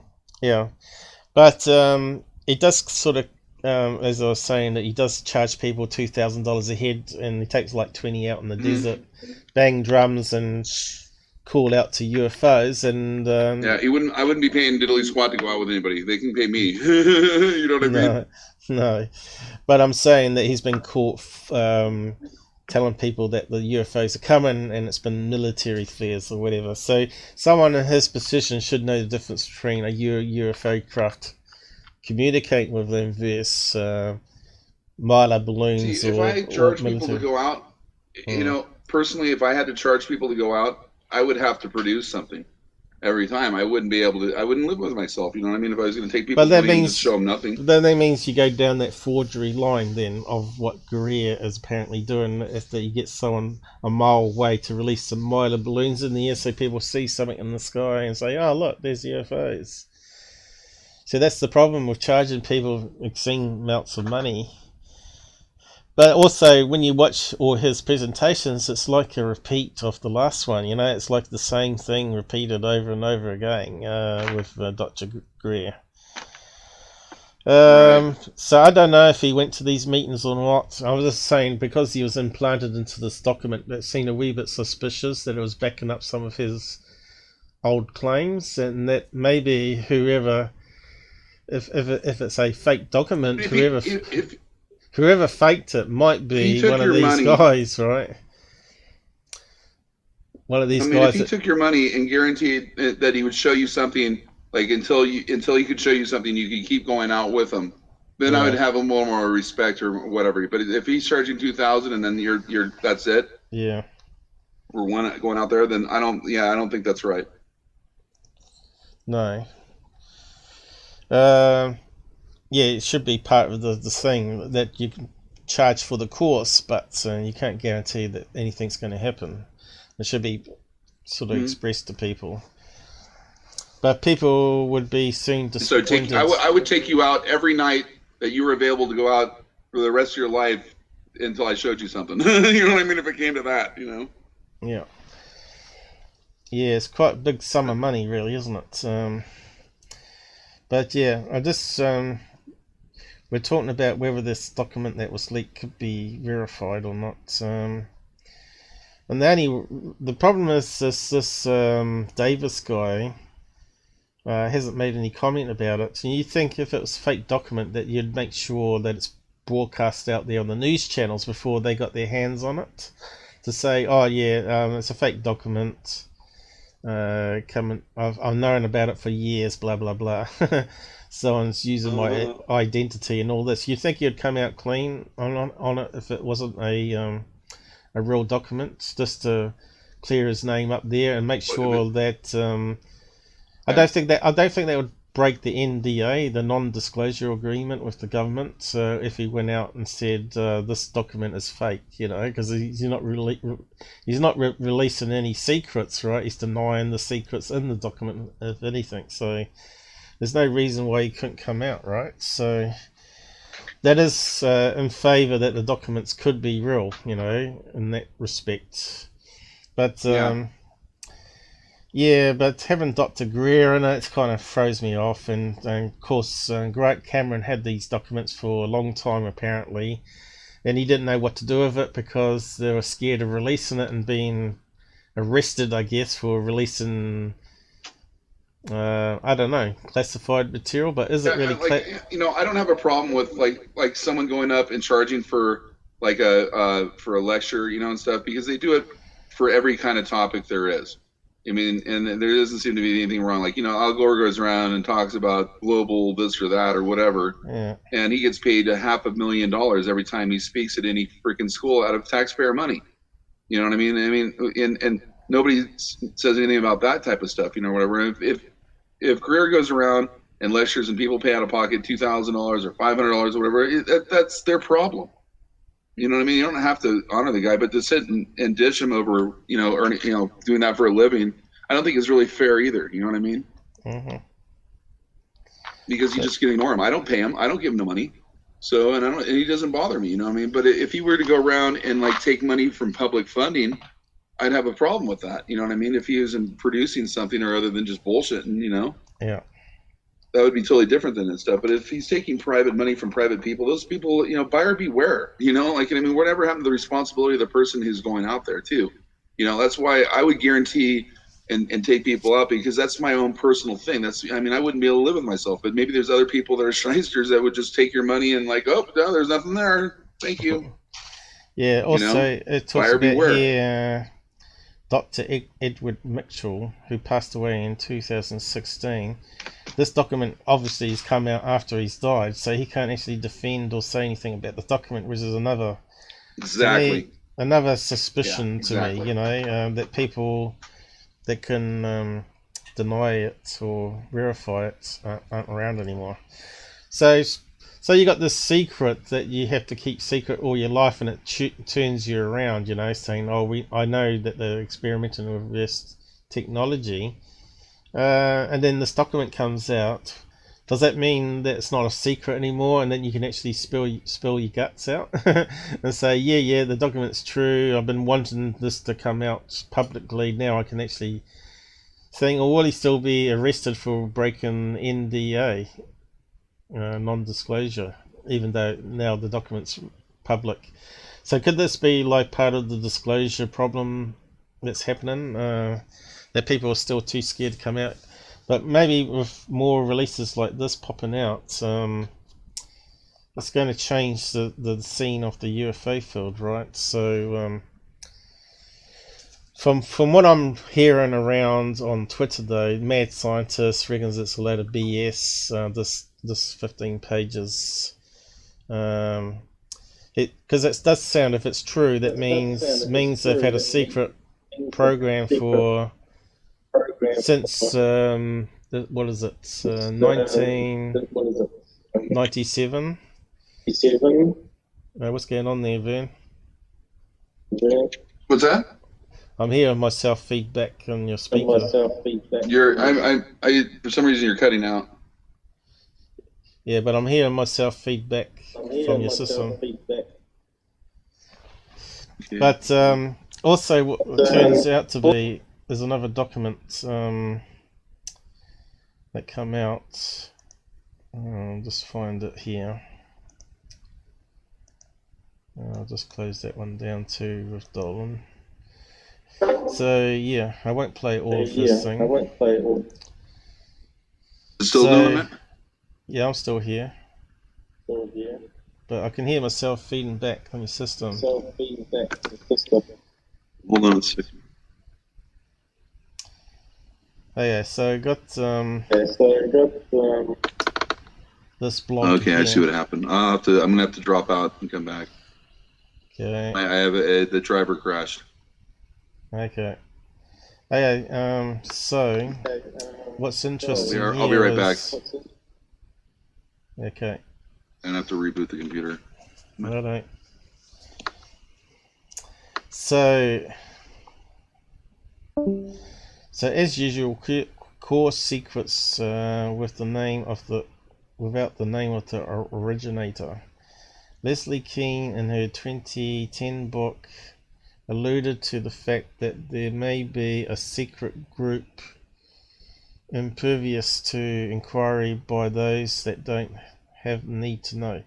So as we found out, that the ATIP program was outsourced to Bigelow to start with, and of course by doing that, wasn't able to be searched on the Freedom of Information, apparently. So it sort of made it secret in that sense of outsourcing it to a contractor, because then it's the contractor's private information, and it's not public domain anymore, you see. So it's another way to hide secrets in plain sight, right?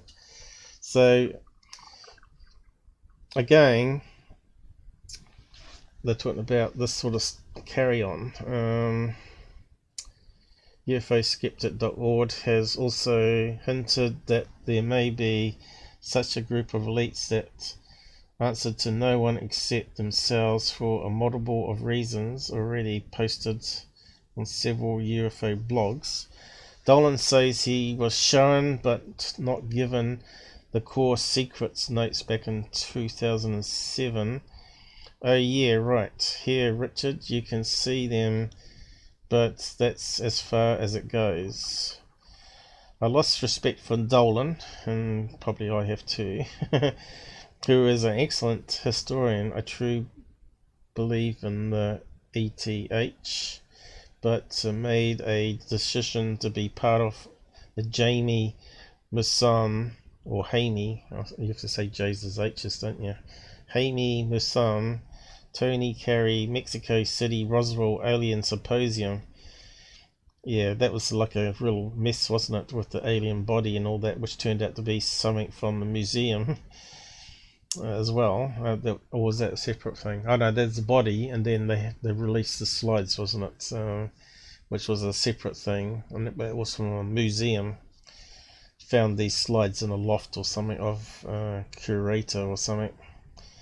Again, instead of focusing on the same page, issues like often evolved into PM contests amongst the various personalities, each trying to become more relevant than their peers.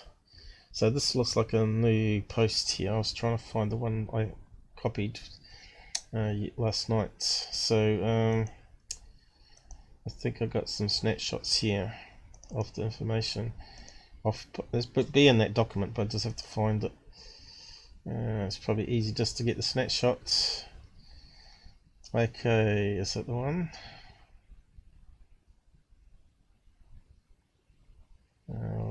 Just go back one. Here we go. It talks about coast to coast.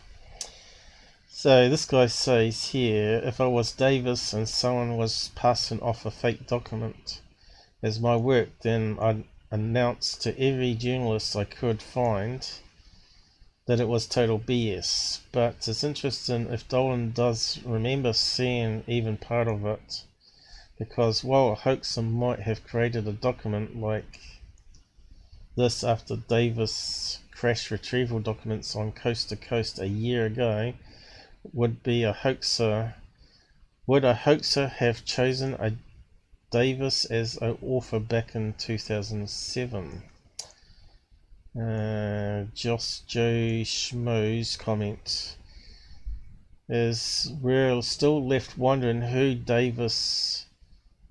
told Davis about the crash retrieval program, even if he states it was defunded in 89, which was before the 97 meeting took place. Because at the meeting they were saying that they had it already up and running, and it's slow progress, and they're still researching, trying to reverse engineer stuff. So if it was defunded almost, what is it, 9 years prior? Let's see, 8 years prior. Does seem suspicious that the document is fake, because that means Davis talked about the crash retrieval program, but he states that it was defunded in 89. So that means someone else funded it then, if it wasn't the government. Something seems to be holding ED back from speaking out, and may have as much reason to denounce the document as fake, whether it is or not, as Admiral Thomas Wilson did back in 2008. Something else is probably going on that we can't see. So they're saying, is he saying here that Admiral Thompson Wilson already denied the meeting, the document in 2008? Kind of sounds like it, doesn't it, on that comment? Now I'm not too sure where they got the information from, but it's on that link that I'm looking at here. And what's the next one saying here? This guy's saying he played a small role in this affair as an email convo with Ed Mitchell here. But with, what's that one? Omni Talk Radio. But with regard to the documents, in my view, Dolan has given no evidence for their authenticity. And in a new video he says he saw 2 pages. We are not told which ones, but unless Will Miller is lying to Chant Hannah, who has contacted him, his letter, which is part of the documents, is fake. As Dolan says, when he was shown... Can you hear me now? Yeah, but it sounds like you got... Is that better? Yeah, that's better. As long as I don't hear myself feeding back. Oh, I can still hear myself. Yeah, no, my driver crashed. So is it better now? I reinstalled it and it seems to be like all back in there. So yeah, I've had a lot of problems lately with you're the not driver listening now. through your headset, are you? You're listening through speakers. Yeah, you're kind of cutting out on me, so I don't know if that's my connection or... Yeah, you really need to wear headset so we don't get the echo back on the live stream. Or turn it down a wee bit. Yeah, hold on a second. Anyway, Dolan says when he was shown the documents, he knew nothing of Will Miller, so I presume the letter was not what he saw. So, yeah, as you can see in that 15-page document, there was a collection of letters as well as handwritten notes. Nobody's disputing the meeting took place. Admiral Wilson admits that anyway. But the documents are another matter. If at least part of them are fake, why not the rest? So, so that's interesting. This guy's saying that the Admiral said that the meetings did take place, but the documents are fake. So that means maybe the information is fake, what actually happened in the meeting. So it's all confusing, isn't it? So where's the link of that? Be back. I'm going to try to do something different. I'll probably be wrapping up soon anyway. Here we go, 2015. I was hoping I was going to get some people on to talk about these documents, but look, again, looks like I'm by myself.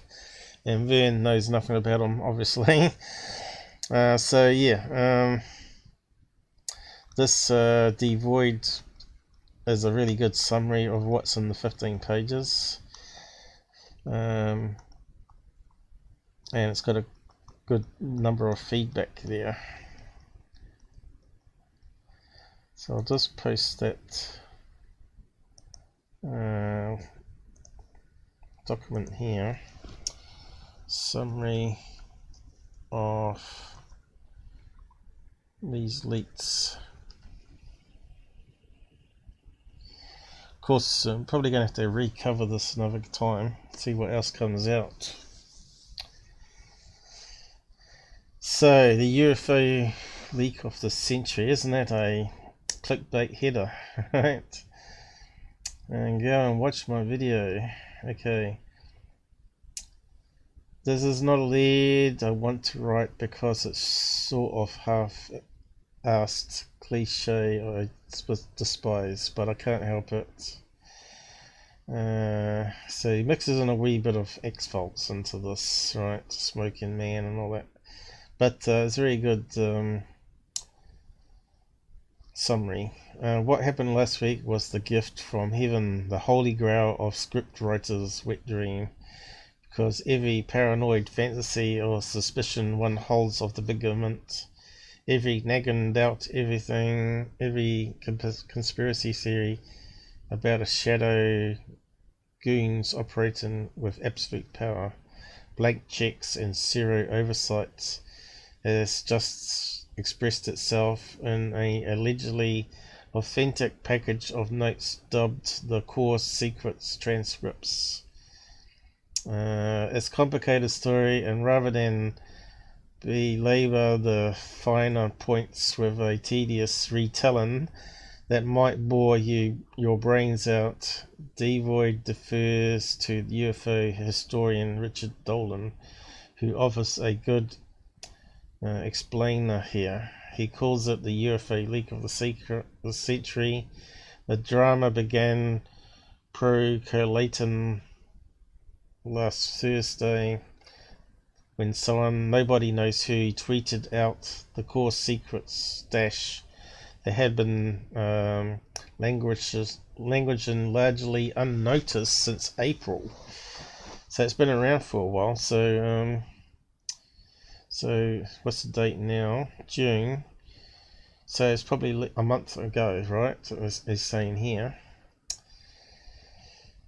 At this image website, which I posted a link down the side there, these 15 pages of notes allegedly compiled by physicist Eric Davis on the 10/16/02, immediately following his hour-long interview with one Vice Admiral Thomas Wilson months after Wilson retired as the Director of Defense Intelligence Agency and J2 Joint Staff Director of Intelligence for the Joint Chiefs of Staff. According to the Corps Services, Wilson told Davis Howe in 1997, even though it's been defunded in 89, right? As one of the, which is like a red flag, as one of the Pentagon elites he went digging for classified UFO files and was informed by a private aerospace tech contractor, so whoever that is, Bigelow or Skunkworks, that Wilson lacked a valid security clearance to be read into the program it was running. With federal money, Wilson told Davis he couldn't divulge the identity of the company or the name of the project because both were core secrets. According to the putative notes, Wilson did say, however, that the project was buried outside the famously opaque Special Access Program structure and was essentially exempt from congressional accountability, and that the company alone decided who could and couldn't access the data. Because that sounds again like the Bigelow thing, how they sort of handed them stuff, like the two ATIP stuff, right? And it was outside public access, and they were given probably a lump sum to investigate, and it's off the books, so to speak, and they answered to no one because they're a private company, right? And that's how it's sort of reading to me. It's like the document of all time that all UFO people wanted to confirm everything they believe in. It's too convenient from what I'm seeing, you know. That's my gut feeling about it. It seems like someone's put it together saying, oh, we got to put this in here, all the things that people want to know about in this one leak or this one meeting that took place. And the other thing is the timing of it. It's probably annoyed to the stars, you know, Tom DeLonge and all that, because this document now oversees what they were doing, because they didn't leak it, right? And they got this History Channel program going, and this document probably annoys the hell out of them because it takes away the interest from their TV show, what's going on in that at the moment, with Lewis going around the island interviewing people that seen the UFO where the Nimitz encounter happened, blah blah blah. This shows it all now, like a major leak that To the Stars didn't release it. And it also seems to suggest that there was already a contract that was reverse engineering stuff and has all the meta materials, but now they're claiming they've got access to meta materials in their warehouse. It seems like a strange conflict going on there, and why? You know, is it part of the disclosure process, or who knows? You know, is it like, oh yeah, we'll just release some things to these guys here, they can put it out on TV to start the disclosure process going, and then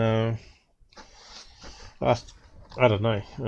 It's kind of, it sounds like BS, the whole thing to me, you know. It would have been better to give the information to the stars saying, yes, there's already a research program going, we have the meta materials and you can have access to them, blah blah blah. That would have been a better way to do it, probably. I don't know, the whole story just seems too complex, too shady.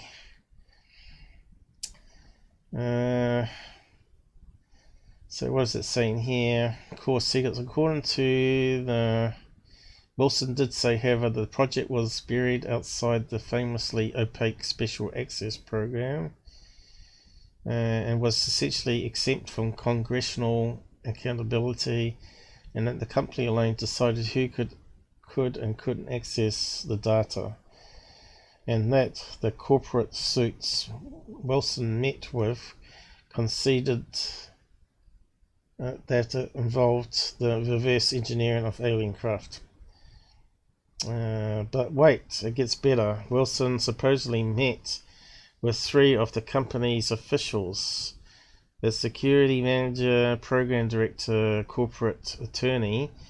When they told Wilson he and his prying eyes could take a hike, Wilson informed him he was going to walk up the ladder to the Special Access Program Oversight Committee created by the Secretary of Defense in 1994.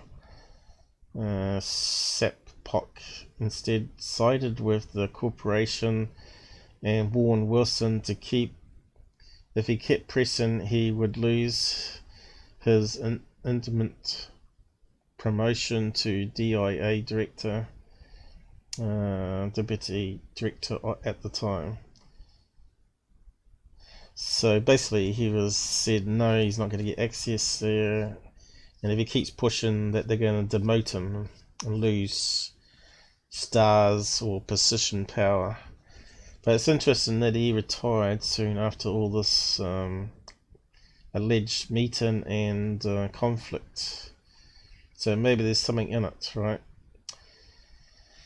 So maybe the document's not fully true, but maybe enough of it's true that Davis doesn't want to make a comment about it.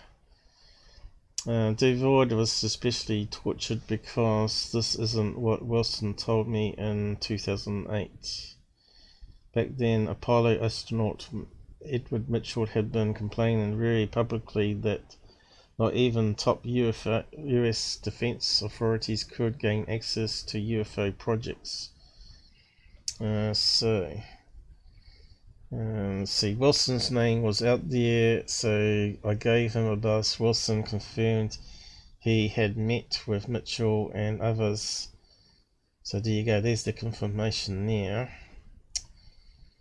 Others that they have indeed discussed UFOs. What is not true, Wilson added, is that I was denied access to the material. Because I did not pursue it.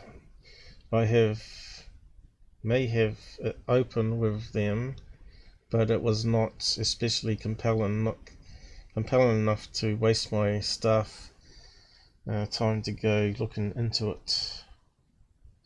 End of story, or so I thought. Now this. Unable to reach Mitchell and Davis, I did manage to catch up with attorney Michael Hill of Edmonds, Wash. I suppose that's Washington, is it?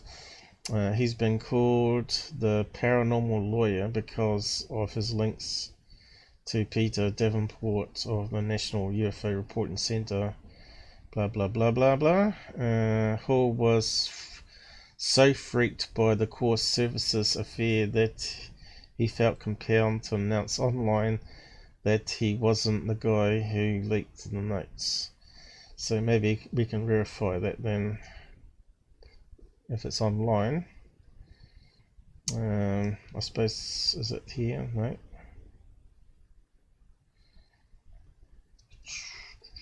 He hasn't got a link to it, has he? The core service thing, secrets thing, has been floating out there for quite some time. UFO researcher Stephen Greer has been talking and writing about his meeting with Mitchell and Wilson for 20 years. Dolan says he was shown but not given core secrets back in 2007. More recently, Canadian researcher Vern Came came into physical possession of them. Enter Michael Hall. So that's the guy that denounced it, was it? Research for him. For the last 6 months, Hall and Cameron had been sweating bullets trying to figure out how to handle the material, although hardly a classified document. The notes are richly detailed, practically stenographic, and if true, they clearly relate to national security. What you're talking about is the private conversation between two individuals that I'm positive was recorded on a device and then transcribed by Eric Davis. But it says notes, not the transcript, right? Hall says the tip-off for me is one part in the transcript where Admiral Wilson asks Davis, what are you going to do with this? What are you going to do with this? It's a very specific question that indicates to me he's got some kind of device and not just taking notes. So yeah, so maybe it's a document of a document, right? Maybe they got the transcript and he's taken key points from the transcript and made it into notes, right? And the notes have been leaked but not the actual transcript of the meeting. So his notes would be his own thoughts and some of the things that were said. Hall says he and Cameron spent months vetting core secrets and that he's completely satisfied with the provenance, but the two never actually pulled the trigger on releasing the documents because someone also beat them to the punch. Hall remembers exactly when it hit Twitter, 7:53 p.m. last Thursday. Trying to navigate in fruitration pop-up ads, Hall said he spent hours trying to download the Twitter version to make sure it lined up exactly with Cameron's version. So there you go. So it goes on a bit more. Talking about Chris Mellon. TSA Chris Mellon, former Defense Assistant Secretary of Defense for Intelligence, declined to comment on core secrets, but he couldn't resist weighing in on the scenario that a single defense contractor could have blocked Wilson's access to an SAP. That's right, Bigelow, right? When we do ambiguous stuff at DoD, there is never ever only one contractor, a lead contractor, sure, but always a consultant or subs under a lead, he stated in an email. Perhaps grounds to doubt the vicinity of the documents then, eh? So yeah, so the documents talks about one contractor. He's saying that never happens. I guess that's Chris Mellon. That is given to several contractors. I'm not sure how that would go about though. Does a main contractor then break up it to modularize it, compartmentalize it, and then send off the bits to other contractors to analyze a certain section of it? Which kind of would make sense. Like there's a head contractor and then they release like a piece of material that they want another contractor to analyze and tell them how it was made. So they could maybe keep it more of a secret, I guess. And instead of hiring their own experts, they can then use other experts and other contracting firms. So it seems to me still it's playing around with words there. It could be that that was given to one contractor and that one contractor then decided to break up bits to get it analysed by other contractors. So it doesn't necessarily mean that the document's wrong. So yeah, back and forth there really. And then there's all the comments. So you can have a read of that document if it's there on the side comments. Last time YouTube lost all my links, so make sure you grab them now.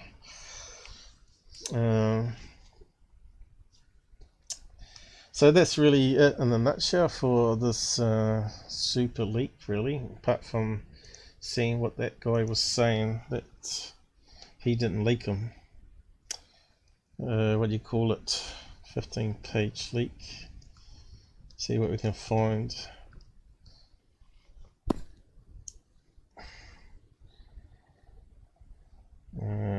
the 15-page leak. Looks like it's on Facebook there.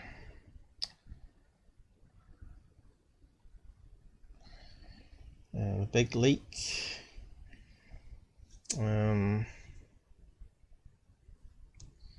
Richard again. Seems to come up with lots of Richards. Devoid was that article I just looking at. So there's going to be more coming out. Fade to Black's onto it. I suppose they'll be interviewing lots of people. So is it a fake document or modified document or fully a lit document? Who knows? Is this more smoke and mirrors maybe? But it'll be interesting to see what's going to develop from this, if anything, over the next few months or this year even. See if it hits Fox News or something, I guess. So let's see. I-Team post here 5 days ago.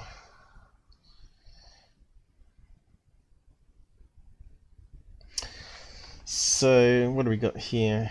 Where's the denying? Michael J. W. The Edmund Wilson Core Secrets. Oh, what's going on here? Facebook. Core. They're calling it transcript again rather than notes. The UFO I-Team's Michael Hall discusses the 15-page document leak of the century with Fade to Black. Okay. We really wondered what he wanted to say in writing. Well, that's no good then. So we want a written statement that we can find online. Denies.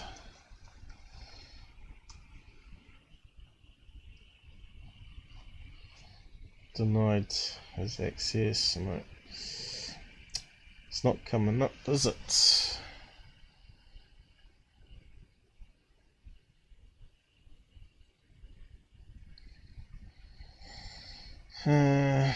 No. So yeah, we can't sort of verify that, can we? So there's Davis again. I'll just close him down.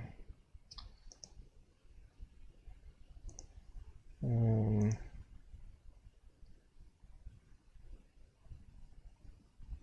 think I did post that though on Davis, but I'll post it separately again. Davis bio.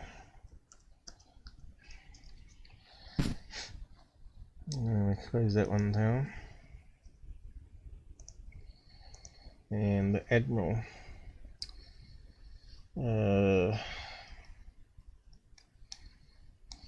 Talks about all his medals here. There we go, at the end here, ribbons.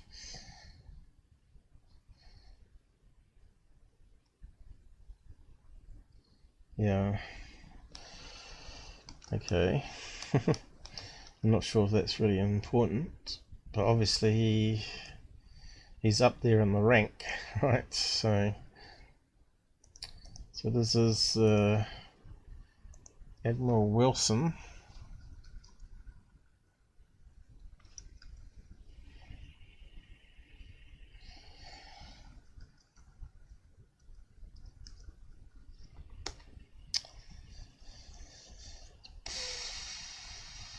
So you can read about him, the two people in the document. Michael Hall is part of Grant Cameron lot. So 13 hours ago, Expo Politics Organization. Okay, what's that one say? Let's have a quick look.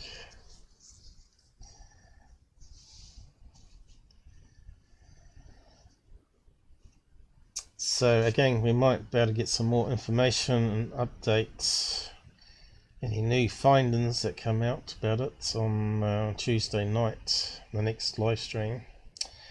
But I hope to do some stuff on double slit experiment, atomic structures, in quantum entanglement and the problems with the idea of it and the problems with the experiments. So I've actually been doing some research on that, so I'll be covering that hopefully. So bombshell document confirms naval admiral was denied access to UFO crash retrieval program. So we just covered all that, same thing that we're hearing over and over time again. So what's happened since though? What's this one here? Pentagon briefing. Dr. Greer.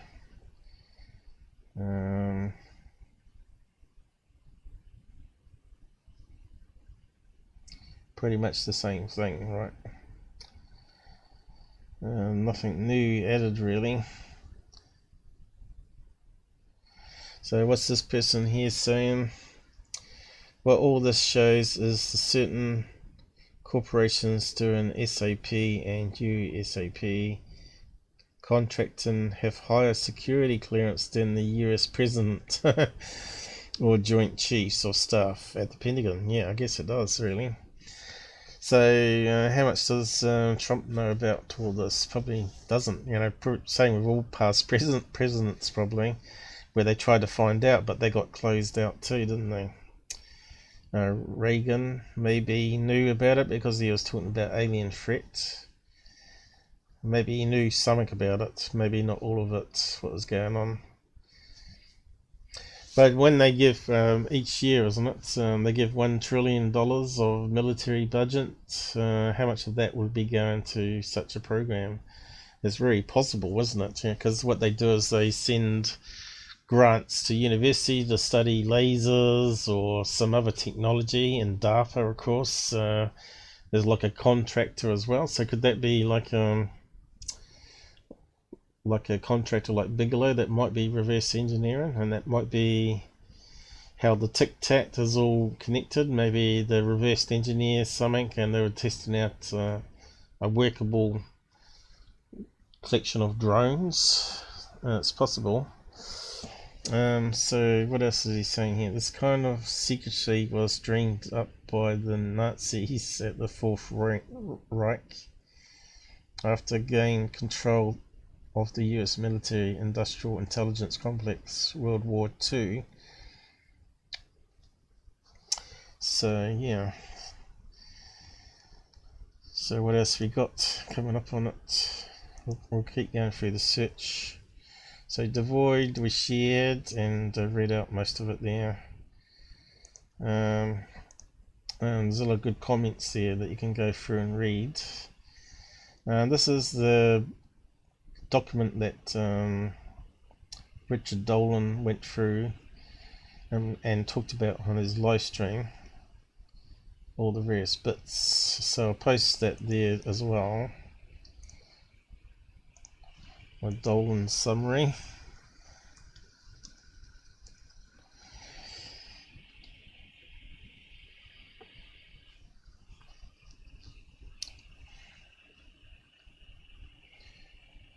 So at this stage we're still not sure about it all.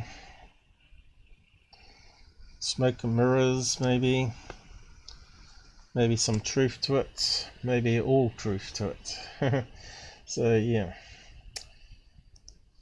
time will tell, I guess. Maybe it's going to happen, if it's going to happen now. So what's the Reddit people say about it?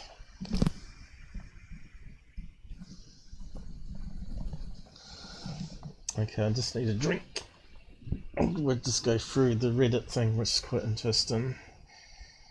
The general public out there, and that's the documents which we've already shared. 15 pages. So yeah, it's a long read and it goes on and on, basically. But there was some interesting stuff said down here. Whereabouts was it now? T.W. Wilson, UFOs are real, so-called alien abductions not real. Gangsler said this. So he's making a reference to someone said he talked to Gangsler in 98. So all these people that claiming to be abducted by aliens, according to TW, they don't happen. Does that sound like BS to you out there? You know, could that be another indication that these documents are incorrect? A lot of people will be saying, well, that's not true, so that document's got to be false then, in that case. Or this guy here, again, you can always put a conspiracy in a conspiracy, saying this guy here was a disinformation, and some disinformation his way, which is possible. So what was the other good bits here?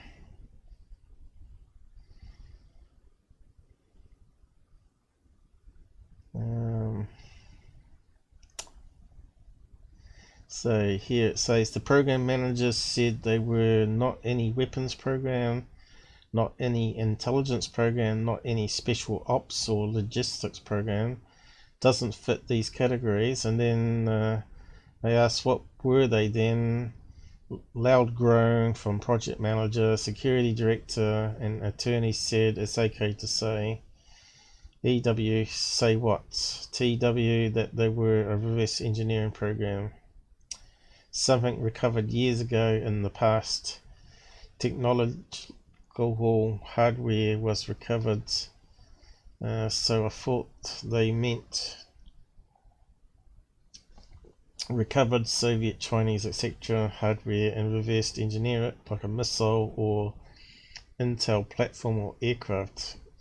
Actually came to meeting expecting to find a sensitive foreign collection and reverse engineering operation. Thought UFOs used as a cover for that, so I said that, and they said they weren't that either. They had program manager talking a craft, a intact craft they believe could fly space, air, water. That sounds very much like the tic-tac again, doesn't it? Was it from overseas or not? Said no, could not be, not possible. Why, I asked, where did it come from? Program manager said they didn't know where it came from. They had some ideas on this. It was technology that was not of this earth, not made by man, not by human hands. So again, that sounds very much like all that's been coming out on the Tic Tac program and the pilot's comments. Which again, if this document was showed up before some comments were made, maybe it would verify it a bit better. Since everybody's been saying this on TV for a while now, you could see easily a document could be drafted and put all the stuff in that they're expecting, UFO people were expecting to hear, to say, haha, it was smoking gun. So this is another red flag for me. Miller question asked. So he's saying Miller asked about Roswell bodies, Hollow Man, Air Force Base Landing, MJ-12 leaked documents, and Samora and Bentwaters, etc. Well, Samora to me has been a case on the Socorro UFO incident, which I've been done a couple of debunked live UFOs, suggesting that it was actually a lunar module being attached to a funny looking helicopter they used, which was a egg-shaped, slightly egg-shaped, elongated thing, which kind of looks like a tic-tac UFO actually, with double blades on top, so it could lift quite a lot of heavy weight as well. That only 173 existed in the planet, and NASA had one through Hughes Corporation had one. So I was trying to say that maybe it was a lunar module surveyor that had been being transported and some cover come off it maybe, and they sort of landed out near the mine, and I did a couple of pre-checks before firing the engines to help them lift off and then take it back to the Air Force Base. So who knows? Again, that if they would know about that being whether it was something to do with NASA testing lunar modules or whether it was a UFO, a real UFO rant. So yeah, good document. Go through it all yourselves. All I can say is, and then come on the side chat and talk about it if you want, or come on voice. The Discord link, I think John posted up there, but you can find it in the About tab of the YouTube channel. Join our group and start the discussion there, and we can bring it on to the next live stream, what people are thinking out there, any errors or problems they see themselves. So we can close that one down, because we didn't actually find anything about Hall's statement there. So what are we saying here on Reddit? So it says it was leaked 48 days ago, which if it was in April, that makes sense. Okay.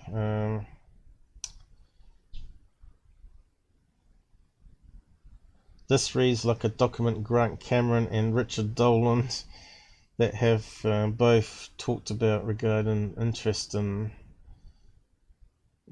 edit. Here is a link to Richard Dolan talking about it. It supposedly is the doc. Also, the Omni Talk radio link he posted above has a full timeline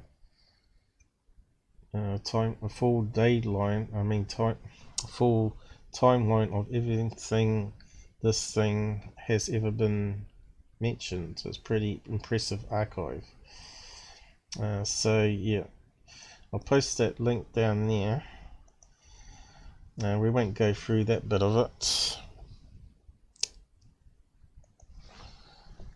Reddit and timeline.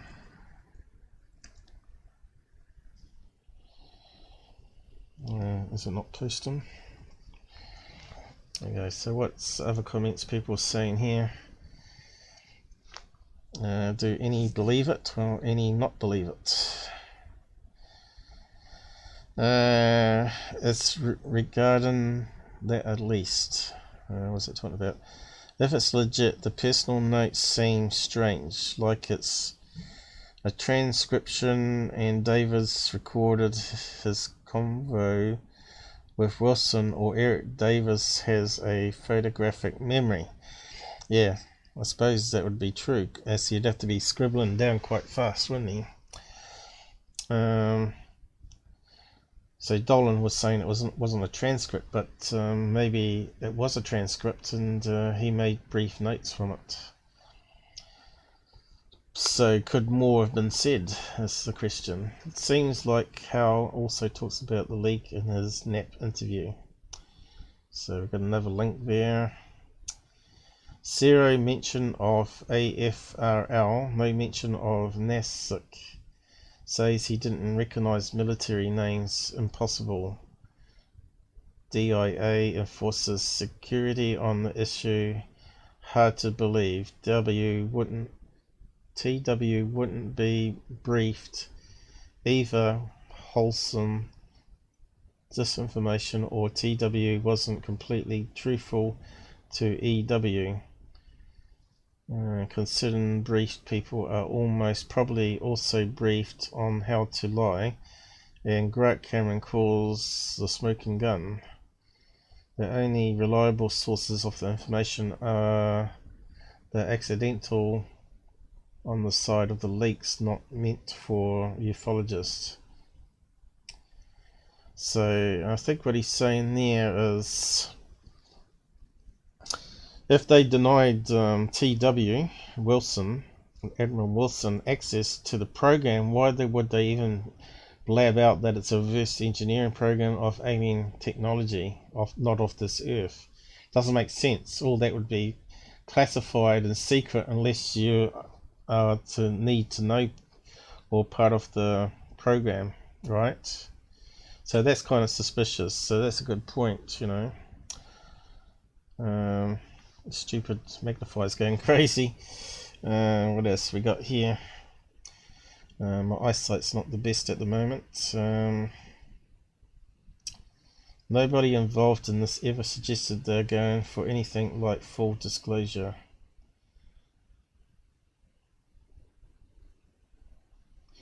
Can they regulate the extent of this without spewing more BS?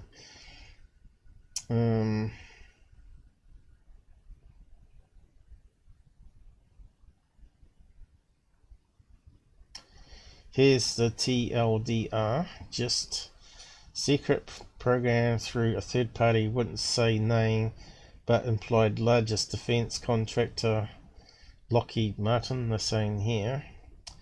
So we got Lockheed Martin, we got Skunk Works, we got Bigelow.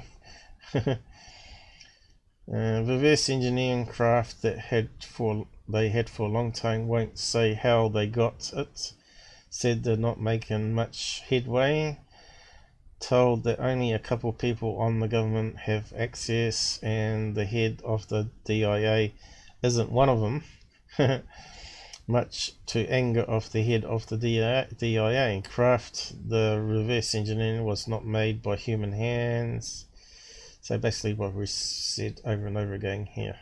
Says that although he hasn't read Corso's book, Corso's story matches details and sounds true.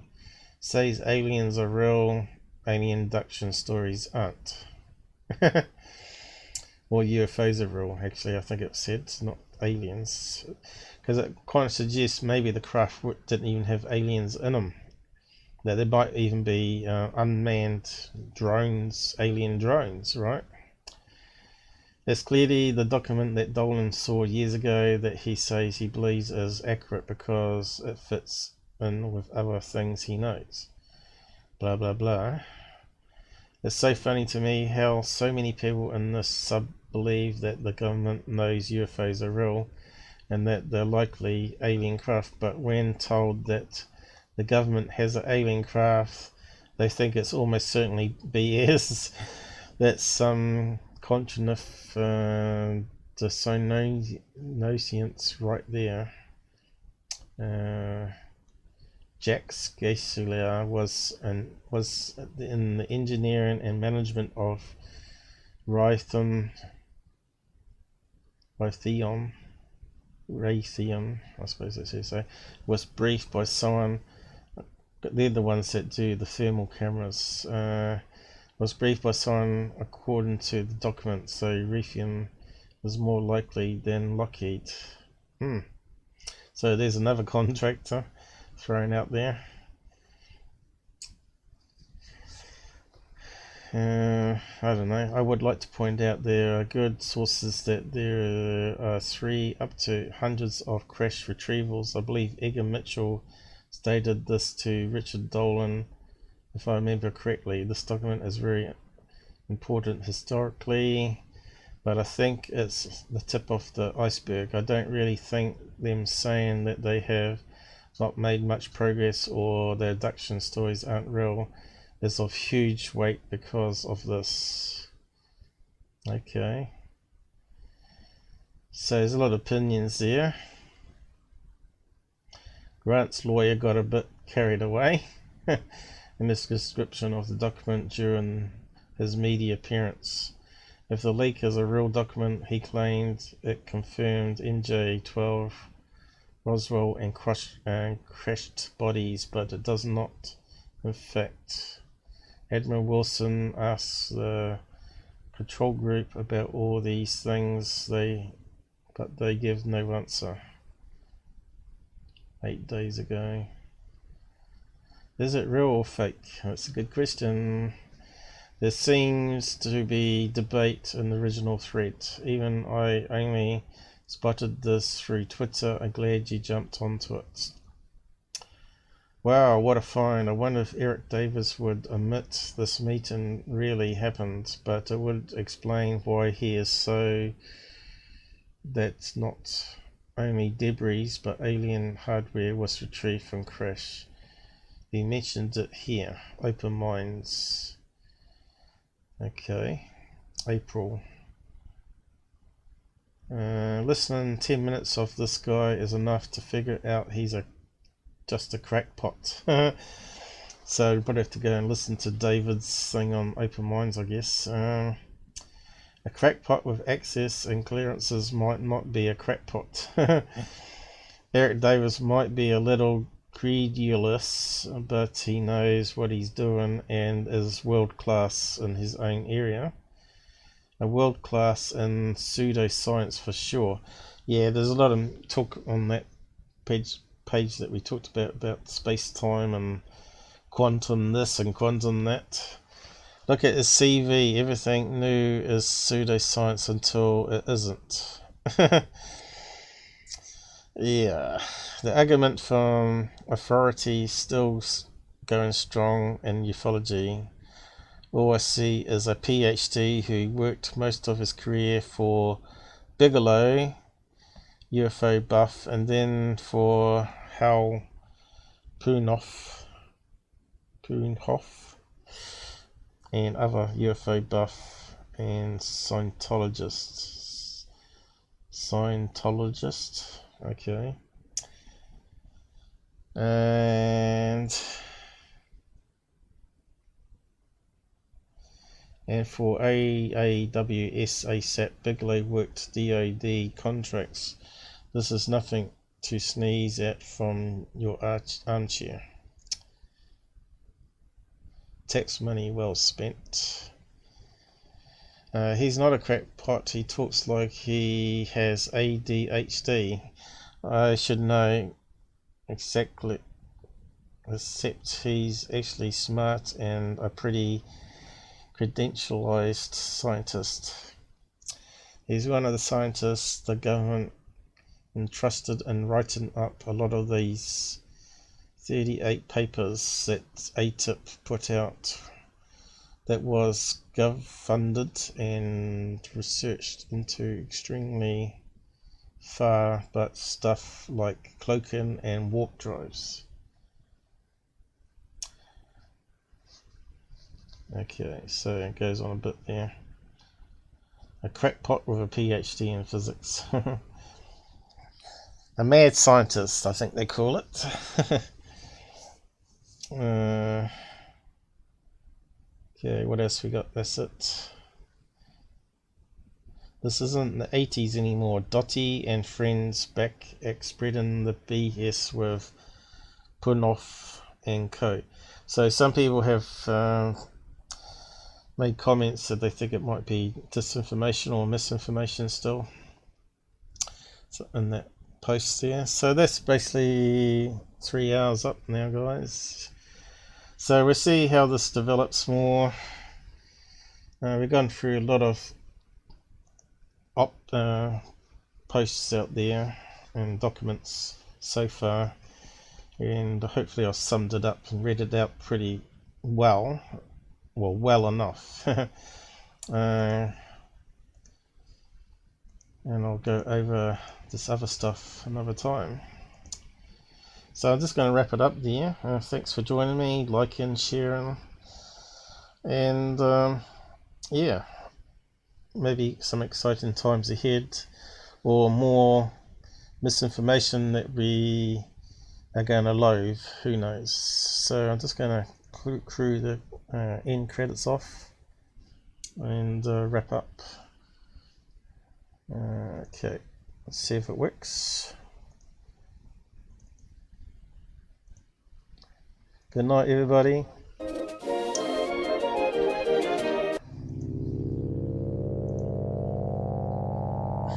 like it's working.